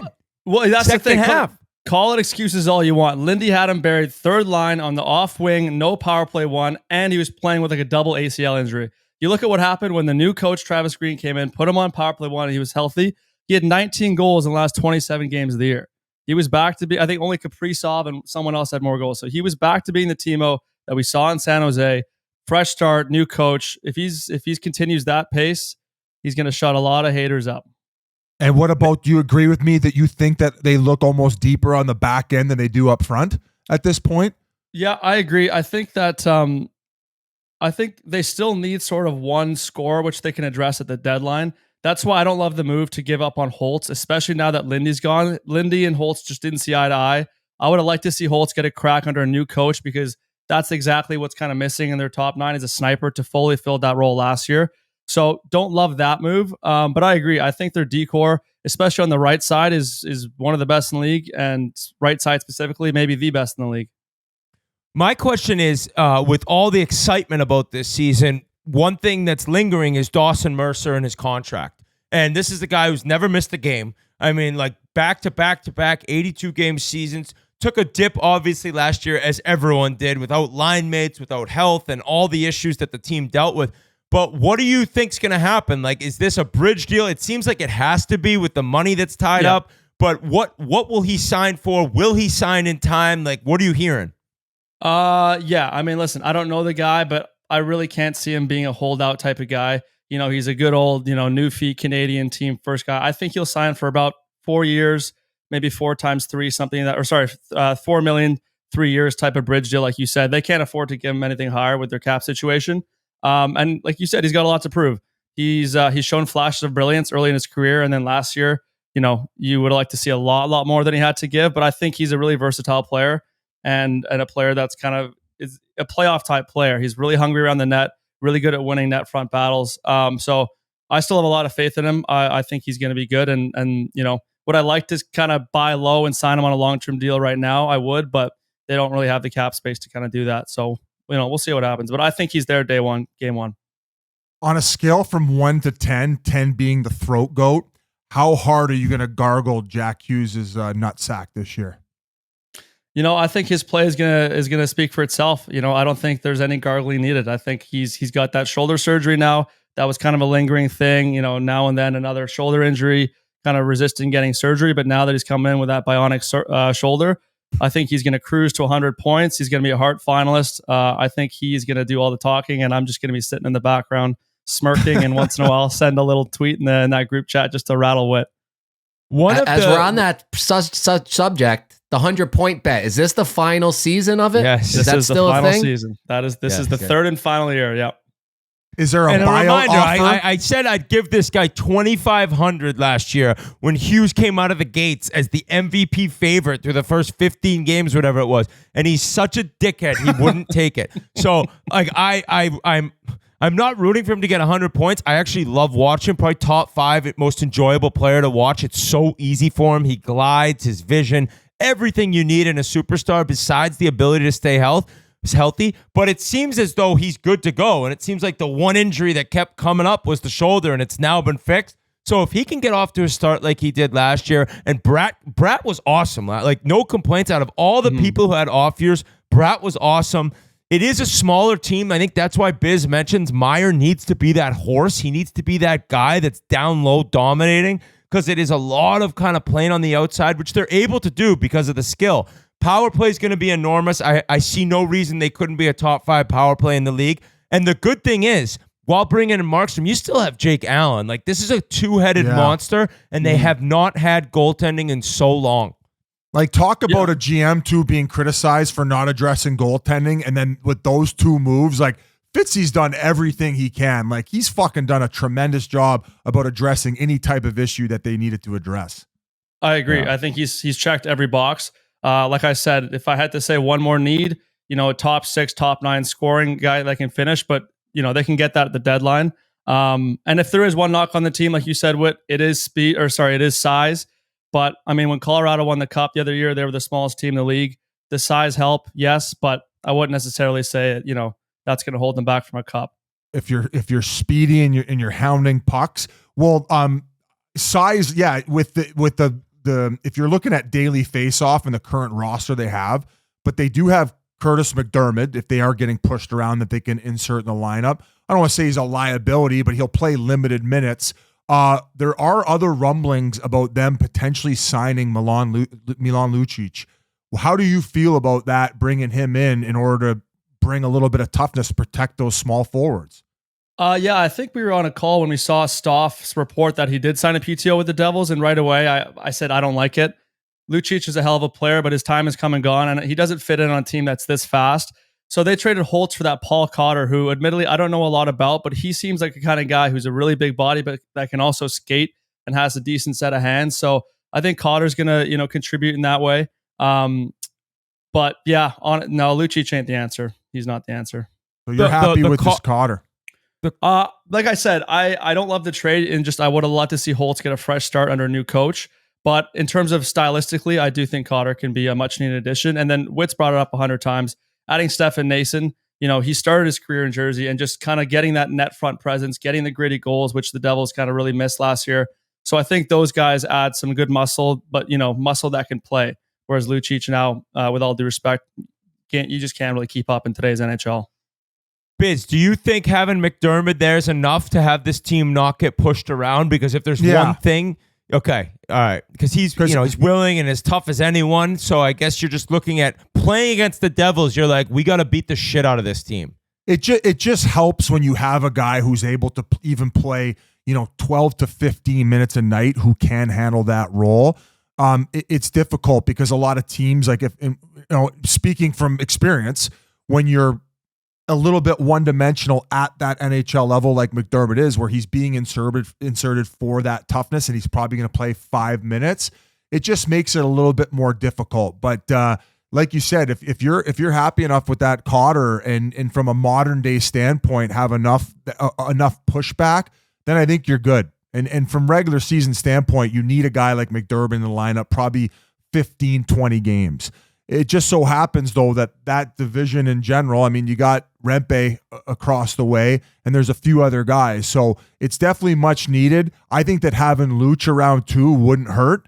But Pasha spoke his piece. I have this team winning the division. I have them obviously making playoffs, and I think that we're going to see a totally different team, and I can't wait to watch them because I agree with you, Whit. I think this is going to be one of the most, if not the most exciting teams in the league to watch this year.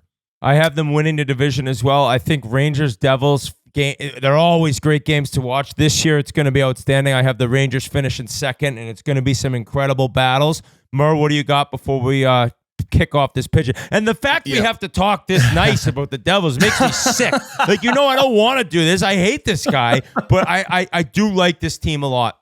Yeah, I'm with you guys. Over with him. Yep.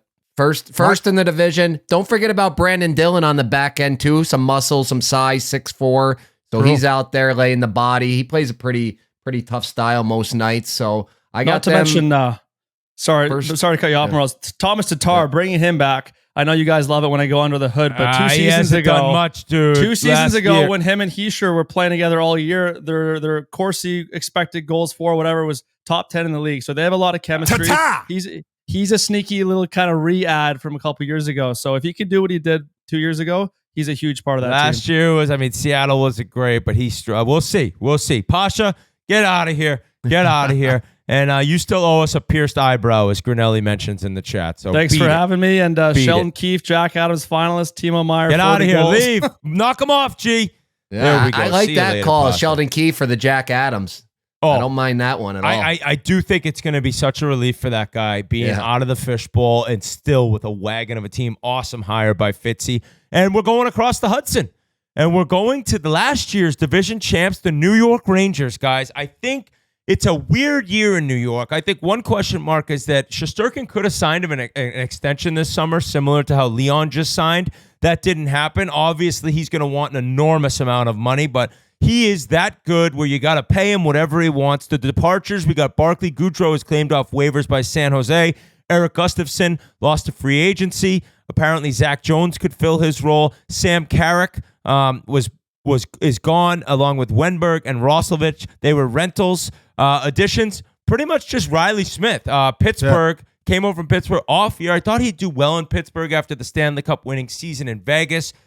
The Rangers are still a great team, guys. I am, for some reason, I just don't think they can win the Stanley Cup. It's like the same reason I thought last year Carolina couldn't. One of those is, and I hate to be hard on Zibanejad, but in the playoffs, it seems like at the biggest moments, he kind of just disappears. Great regular season player, but it's an awesome roster. What I'm most excited about, I'll give you guys your most excited maybe thing for the Rangers, is the next step Lafreniere can make. I mean, he had a big jump up. I think the past 3 seasons, all 3 seasons, he had more points than the year prior. And then in the playoffs, the Rangers' best player. He looks so good. He looks ready to become maybe a 30, 40 goal guy, an 80, possibly 90-point player. Panarin coming off a 120-point season. Biz, what are you looking forward to most with the Rangers? Yeah, I would say that their fan base is probably extremely underwhelmed at their free agency.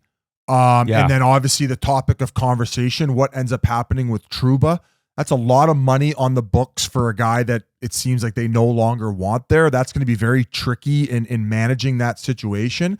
But like for Drury, like I don't like from the outside looking in, like sometimes it's like, oh, you didn't get the job done. All of a sudden you turn over 5 guys out, 5 new guys in, and let's try to see if that works. Where sometimes, patience can be a virtue.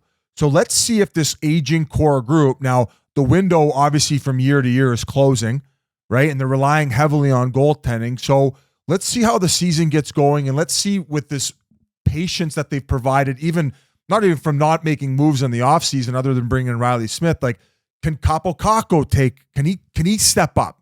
Can Hito? Can these guys all of a sudden become also impact players, much like Lafreniere did last year? Like you need to see that type of growth in these, these guys who are in the bottom 6, who are younger players that they've drafted in this organization and who they've given ample amount of time in order to figure out their game. So it goes back to me for the Rangers, this patience and to see how they're going to manage all these situations moving forward. Are they a playoff team? Absolutely. They're going to make the playoffs.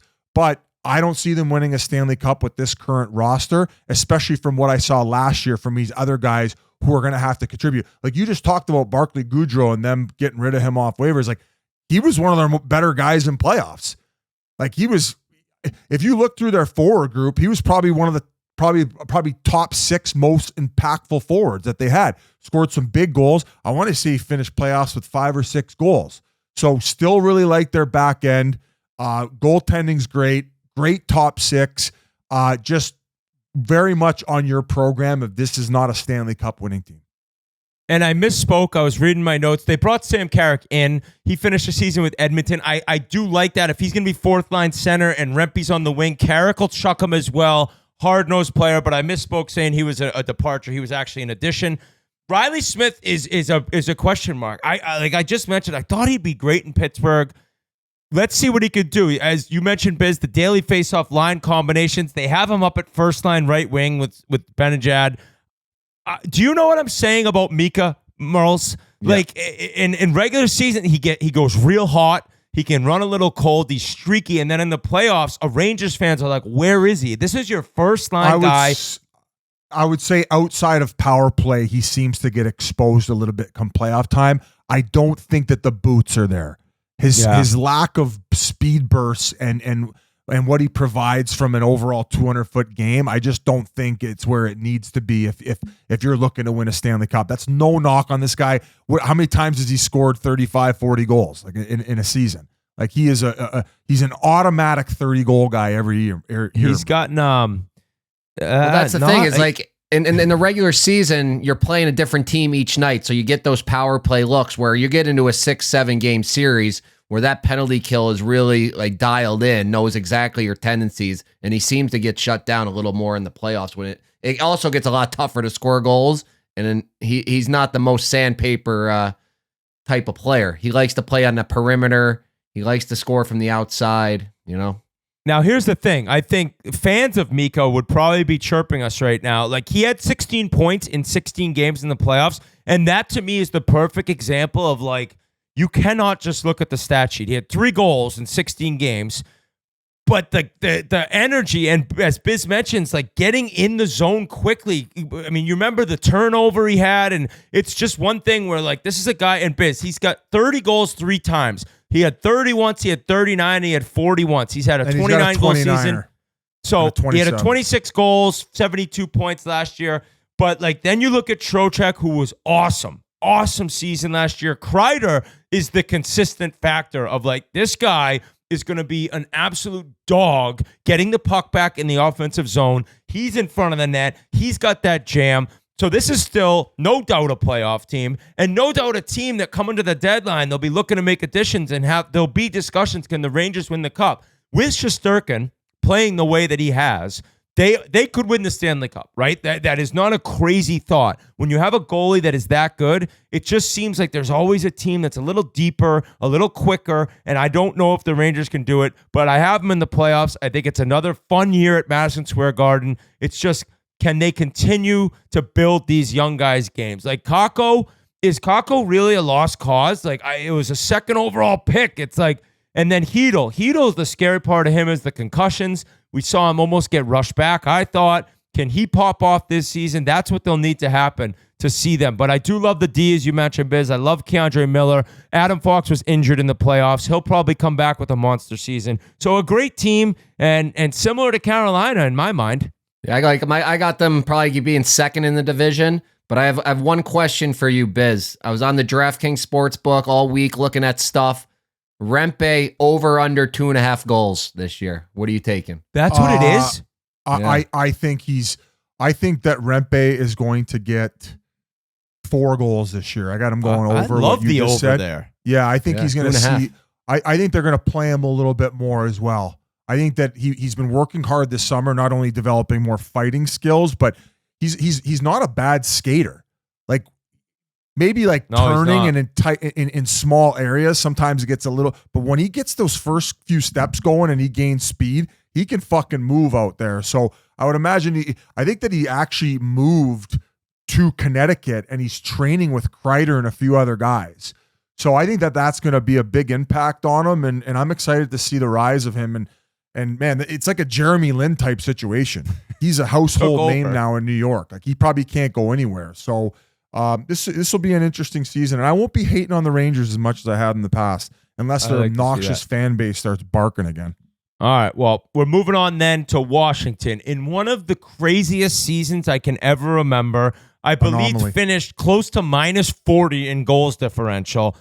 You got to give Brian McClellan some credit in kind of revamping a roster over the summer and doing a hell of a job of just changing the dynamic of this team, mainly on defense. So last year, it was shocking, and Lindgren pretty much carried them into the playoffs. They were swept. It was domination for the Rangers over the Capitals.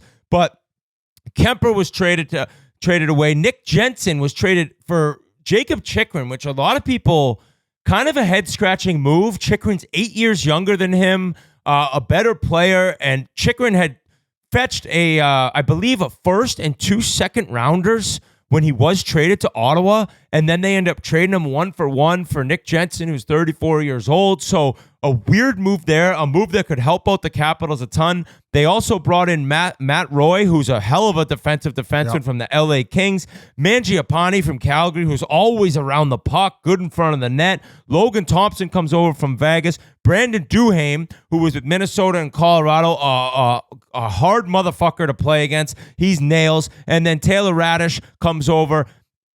Pierre-Luc Dubois being the final one I'll mention. Yeah, PLD. I didn't forget PLD. PLD. And I think that this is one of the craziest scenarios like we'll see this season is the storyline of his career and where it's going to go.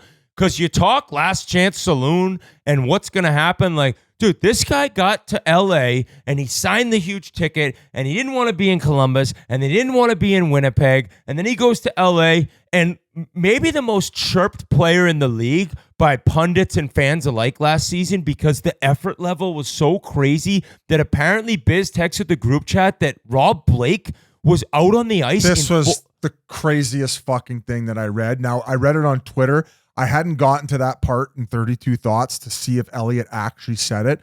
I talked last year about before McClellan got fired, there were many times that he called in PLD to kind of show him clips and say, hey, like, this is where we need you to dig in a little bit more and compete. And let's talk about when LA won their cups. Like, they would grind teams down. Like, that's the type of game that they embody.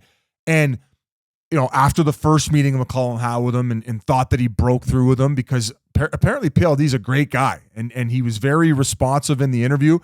And then it go right back to the same type of behavior where, you know, reaching for pucks, you know, maybe being a little too straight-legged, not digging in, not back-checking enough to the point where they had multiple meetings to then at a certain point, Rob Blake put his skates on, got his gloves out, got his stick, and went on the ice and talked to PLD and was showing him physical examples of what he had to do in order to compete. A guy that you just signed to this monster contract. If that doesn't reek of a GM trying to save his own bacon after giving a guy that's got no effort level, I don't know what is. So, like you said, this is the biggest head scratcher question mark coming into the season for the Washington Capitals. Can all of a sudden PLD kind of play up to what the contract he's been given? We've seen examples of it in Columbus with, I think the people label it the shift, where he gets on the ice, he goes straight-legged like his remote control broke in a video game, and then like takes a few strides, and then he gets off the ice. And then there were, although when he was in Winnipeg, I felt like he dug in a little bit more. He was pretty solid, like he competed, and he had flashes of brilliance, enough to earn him that contract that he ended up getting in LA. But then here we are. He ends up getting moved over. They get off of Darcy Kemper. Now, was Roy also part of that deal? Did they get to take over Roy because they were taking on No, that they contract? signed him. Okay, they signed. Okay, all right, there you go. Sorry. So I was a little confused there. But ultimately, this guy, you said, Last Chance Saloon, we're going to have to see a different PLD, or he's just going to be all over Twitter getting reamed. I know. And I actually think I like can't give up on this guy. The way I've just like flicked Kakko as a hockey fan to the side, because of the times you've seen Dubois be physically engaged, because the times I've seen him play like mean and tough and big, and he's got hands, it's like I can't give up on him. And I think that maybe looking in the mirror and maybe this summer being like, holy shit, like I am being talked about and laughed at. And this is a guy who you would think is like proud enough to say, I'm going to shut everyone up. And also, like, this could be it. This really, like, and forget the money. The guy's got plenty of money. He's going to be rich beyond his wildest dreams the rest of his life. But what do you have inside to maybe make you make a decision? I'm fucking done with this, right? That is the big question. And I think people who disagree with me would be like, well, everyone said it all year in LA and nothing changed. But maybe that trade and realizing like there was discussion of him being bought out after 1 year of an 8-year deal. Like, does this guy have it inside to say, enough of this shit? I am going to be on the warpath this year. I'm going to play with Ovechkin. I'm going to help this guy break Wayne Gretzky's record. And I'm going to be able to say that I am not the joke that people have called me. And that sounds harsh, but that's the truth. That is the truth. When you are that big and strong and you play a certain way, the way he has, it's like, what else are people going to say besides this guy doesn't care? I think he's going to have a good season. I think Washington's going to be a good team. I know I said 3 teams. I have only 3 in the Metro making the playoffs. This is the one. I know Islanders, I was right there. This is the scariest one for me that I don't have getting in because they have revamped everything. Logan Thompson, how can he play, right? And Lindgren's still there as well. I think the D is going to be really good. Obviously, you wonder, like, Chychrun, can he go in and have that cannon from the point? Will he even be running the power play because they still got Carlson there? And then the Ovi story. Do you think, Merles, Ovi can do it this season? Because at the beginning of last year, it looked like he might not make it to play like enough games to do it. PLD, under over 30 primary assists on Ovechkin goals this year. So Ovi has, 853 goals right now. He needs 42 more to break the record this year. He can't do that this year, or tie right? the record. Nah, and then his over-under, his over-under's at 29.5 on the season. So if he got over 30, that's a good season, they're saying. But you saw him at the end there. At the end, he was popping them in like the old days. So I would say no, he's not going to do it this year, but he's going to get over 30 goals. It's Ovi. I think now would be a fun time since we're aligning ourselves with the 25th anniversary of the NHL Alumni Association. We're going to be actually, as a podcast, donating $1,000 to the NHL alumni every time Ovechkin gets a goal this year. So I actually have him getting 44, and I think he is going to break the all-time. Do you? What do you mean? What no, do you mean? I love it. I love it. This could be the take. Like when Ovi gets 17, it's like the biz take of the year. The Bruins missing the playoffs and becoming the greatest regular season team ever. 44 is the number that he's going to get this year, and he's going to break the record. I think that like we just went from the Rangers being the most disappointed offseason for a potential cup winning team, I guess. This is the Washington Capitals, probably the biggest surprise with all the additions and surrounding Ovi with a better team in order to chase this record down. I think that means a lot to the organization. And Leonis, is that how you say his name? The owner, Leonis. Yeah, Ted Leonis. I think that I think that this is going to be a huge year in Washington. I don't have them making playoffs, but I love everything they did as far as moves and making them an even bit better year. Carberry, he had the magic last year and really got all those guys to buy in as well. We can't forget him, but all in all, man, it's a very tight division, but I don't have them making playoffs. Mur? Yeah, it's the Capitals' 50th season, so they're having a bunch of stuff for that. They'll probably have some special jerseys and whatnot, but you won't see those jerseys or anything like that in the playoffs. Yeah. I don't know how they did it last year, but the coach is great. That Carberry, he gets all those guys playing every night. But another funny stat about them, I think they're the only team with they got goalies both the wrong hands, right? Silly siders. Yeah, so you think that messes with the guys at all? Like in practice, like you're always shooting on a weird goalie like that? That's possibility, but I'm just more interested to see, like, they could end up like being top 3 in the division. I know but if Ovi gets 44 fucking goals, I would say it's for sure, because that means the power play will be top notch. I wonder if Rasmus Sandin can bounce back from a little bit of an off season. That's a guy in Toronto at times who looked like he was a great skater, could do a lot, but a good off season. All 3 of us having a miss, which means they probably end up getting in, considering they got in last year somehow. What was the thing? Oh, Biz, I love how you mentioned it. We are donating every OV goal, and I think after our interview with Glenn Healy, Biz and I talked about how lucky and blessed we are post-playing career to do what we do, stay in the game, and a lot of guys who did play are hurting and are in a tough spot in life. So if in any which way we can help, if Ovi gets 44, that's $44,000 that hopefully goes to some alumni that need a little bit of help. So that's an awesome idea that Biz came up with. I love that we're doing that. Actually, Jeff came up with it, the man behind the scenes, my buddy Jeff Jacobson. He's the best. The puppet master. Yeah, he just pulls me in Biz's head, and we're just like, yes. He actually controls my talking. This is actually all his thoughts. It just my sound comes out.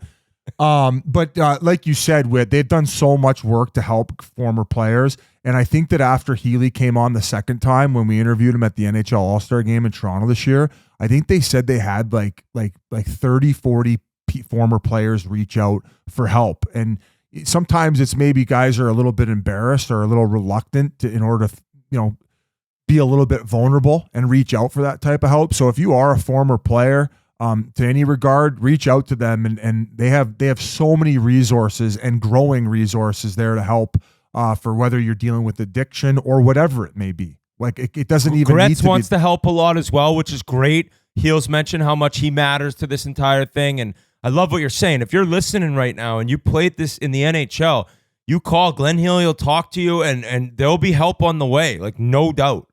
Awesome. Guys, before we continue, I need to talk to you about Body Armor, the best water I've ever tasted in my life. Right here, I have a 1-liter bottle that I get sent and I crush constantly. It tastes incredible. They got the wide mouth. It's all I drink. I'm begging for more when I run out, and it's the best in the business. And shout out Body Armor for sponsoring the Chiclets Cup. They're coming back at it again. We appreciate them so much. Chiclets Cup is incredible. Obviously, a lot of beers drank, a lot of Pink Whitney drank, and everyone's hammering Body Armor the entire time. You're running around the rink, you're rollerblading around the rink. You see people get these wide mouths and crush them in between shifts after the game. Body Armor tastes amazing, easy to drink, and honest to God, it is the best water I've ever tasted. Body Armor Sport Water is alkaline water that provides real hydration with electrolytes for taste. Having the electrolytes is enormous. Ask Biz, he's the health nut. Electrolytes matter. Everybody is always drinking it around the office. The sports drink, the zero sugar, and even the Flash IV after a long weekend. We can't get enough Body Armor. The sport water, in my opinion, is the best water on the market. So head on over to your local 7-Eleven and get your Body Armor sports water today. So that leaves us with the last team that we're going over in Columbus, and it's just crazy, what this team's gone through, and they've dealt with tragedy before, and that's what's so hard to think about the Blue Jackets and their fan base. And I mentioned this offseason or at the end of last year, an incredible fan base. I mean, like a loud arena, an awesome arena district, people that are just like begging for a winner. And I don't think they're going to be there quite yet. I do think it's an exciting time, right? They have Juracek on D. They have like Fantilli. What's he going to do his second year? Can Brindley come in and make a big step? They signed Sillinger. It's just about the rebuild right now in Columbus. And not only is it the rebuild, but it's moving on without their best player and everyone's favorite teammate in Johnny Gaudreau. So it's just such a tough time to talk about this team and X's and O's and roster spots when what they're going through is just so much bigger than what we're chatting about right now. I don't know where you see their future going, Merles, as a team and what you think about this season and maybe some excitement with some prospects. Yeah, I like the ad of the coach, Dean Evison from Minnesota. He was great up there. He's intense. He'll have that team no matter, obviously it's not a very skilled lineup, but he'll have them playing hard every night, and they'll be in a lot more games than we think. Of course, I got them out of the playoffs this year, but they're going to be tough to go against each night just because of him as the coach. I couldn't agree more. That's what I was going to bring up is Dean Evanson coming in and helping out with a lot of these younger players, as well as like some of the veterans that they have around in Jenner. Is it Gabranson? Am I saying his name right? Yep. Gabranson, the big fucker. And Werenski too, who ended up speaking as well regarding the Johnny Gaudreau stuff. So they're looking up. They got a great fan base, and I don't think they're going to make playoffs, but they're making strides. And another guy in front office, Don Waddell, who did a great job with Carolina, he's now there too. So he's going to be the puppet master. He's going to be probably doing a lot of good things in order to bring in more good players. And this is an organization that's on the rise, but currently kind of dealing with this tragedy of the loss of Johnny. So it's kind of hard, guys. It's hard to break down the team when you got everything that's going on right now. And we just hope that they get. I hope it's much like the Philadelphia Flyers this year with them, where they're fighting all the way to the end and they keep the fan base engaged, because that's exactly what they deserve right now. And hopefully they can kind of like grow and build this team together around the heartbreak they're all going through, and that can carry them to having a better season than people think. Some other players worth mentioning is this Denton Mateychuk, 12th overall in 2022. Last year in Moose Jaw, 75 points, defenseman in 52 games. He had 30 points in 20 games in the Western Hockey League, and then he hopped into the Cleveland Monsters lineup in the playoffs in 4 games, had 3 assists. So that's a future star defenseman possibility. And then also you look at like this Kirill Marchenko. I don't know if you've seen it, Biz. He's a monster Russian guy, 23 goals last year. He could score, he could skate. So there is excitement. And I think when we're talking season preview 3 years from now, like Columbus could be a team that we're talking about winning this division and possibly being a Stanley Cup contender. And I mentioned Fantilli, like, second year, you're that much more comfortable. You're able, the league a little bit better, and he battled injury and obviously missed time. So it's an exciting time for Blue Jackets fans with the prospects in the system. It's just going to be a long road probably to get there. And then as we kind of wrap up this show, I know it's been a long show. These previews were a little bit long-winded, but there's a lot to talk about with every team. The last story is the Professional Women's Hockey League. Remember, we talked to Sarah Nurse, and we were kind of chirping her a little bit for the teams not having nicknames yet. And she mentioned they didn't want to rush into it. They did release the names. The Toronto Scepters, the Montreal Victoire, the Ottawa Charge, the Minnesota Frost, the Boston Fleet, and the New York Sirens. So, The Scepters one, a little odd considering I didn't even really know how to say it when I saw how it was spelled. The Victoire, Biz had to tell me how to say that. So a little interesting for the 2 Canadian teams 3, Ottawa Charge. I do like the Minnesota Frost. The Frost. I saw an original report. It was the Boston Wicked. I almost threw up. I'm glad they went with the Boston Fleet. I was not a big fan of the... They should have went with the Boston Clam Chowders. I don't know if the Clam works well with the Women's Hockey League, but the Boston Fleet I like. And the New York Sirens, I think that one's pretty good. So that is... I think the best name is the Montreal Victoires. The Victoires. Like if you say it properly, it just means winning, and it's got a nice little ring to it. And if you say it with the French accent, it's kind of sexy. Have you guys seen the Ottawa Charges logo yet? No. Put it up on the screen if you can. They might have a nice C&D request from the Calgary Flames. It's essentially the exact same thing. It's a C with the flame coming off the back. They're going to have to go to the drawing board again. You think they get C&D'd by the Flames? They might. It's I mean, the whole close. internet was Yeah. bagging on it. I mean, I like the name, but I think the logo, they got to redo it. I like the Charge. I don't really get why the Charge would have flames on it. That's kind of confusing. I would think the Charge would be like maybe an animal that like charges you. Or am I reaching on that one as well? Yeah, you are. I like the clams. Remember the Fleet Center? Is that still a bank over there in Boston? The Fleet? I don't think that so. No. TD Garden bought all that or whatever. I don't know. TD. I'm a little tired. That was a long ass breakdown of this division. Long gassed. breakdown. We'll I need try. a nap. We'll try to reel it in for the the other three divisions. Biz, do you know what division we're rocking next week? We got the Pacific. So we get to talk Oilers. Awesome. I'm sure people love to know that next week there'll be some Oilers discussion, and we'll be dropping an awesome interview we did with the Pacific Division.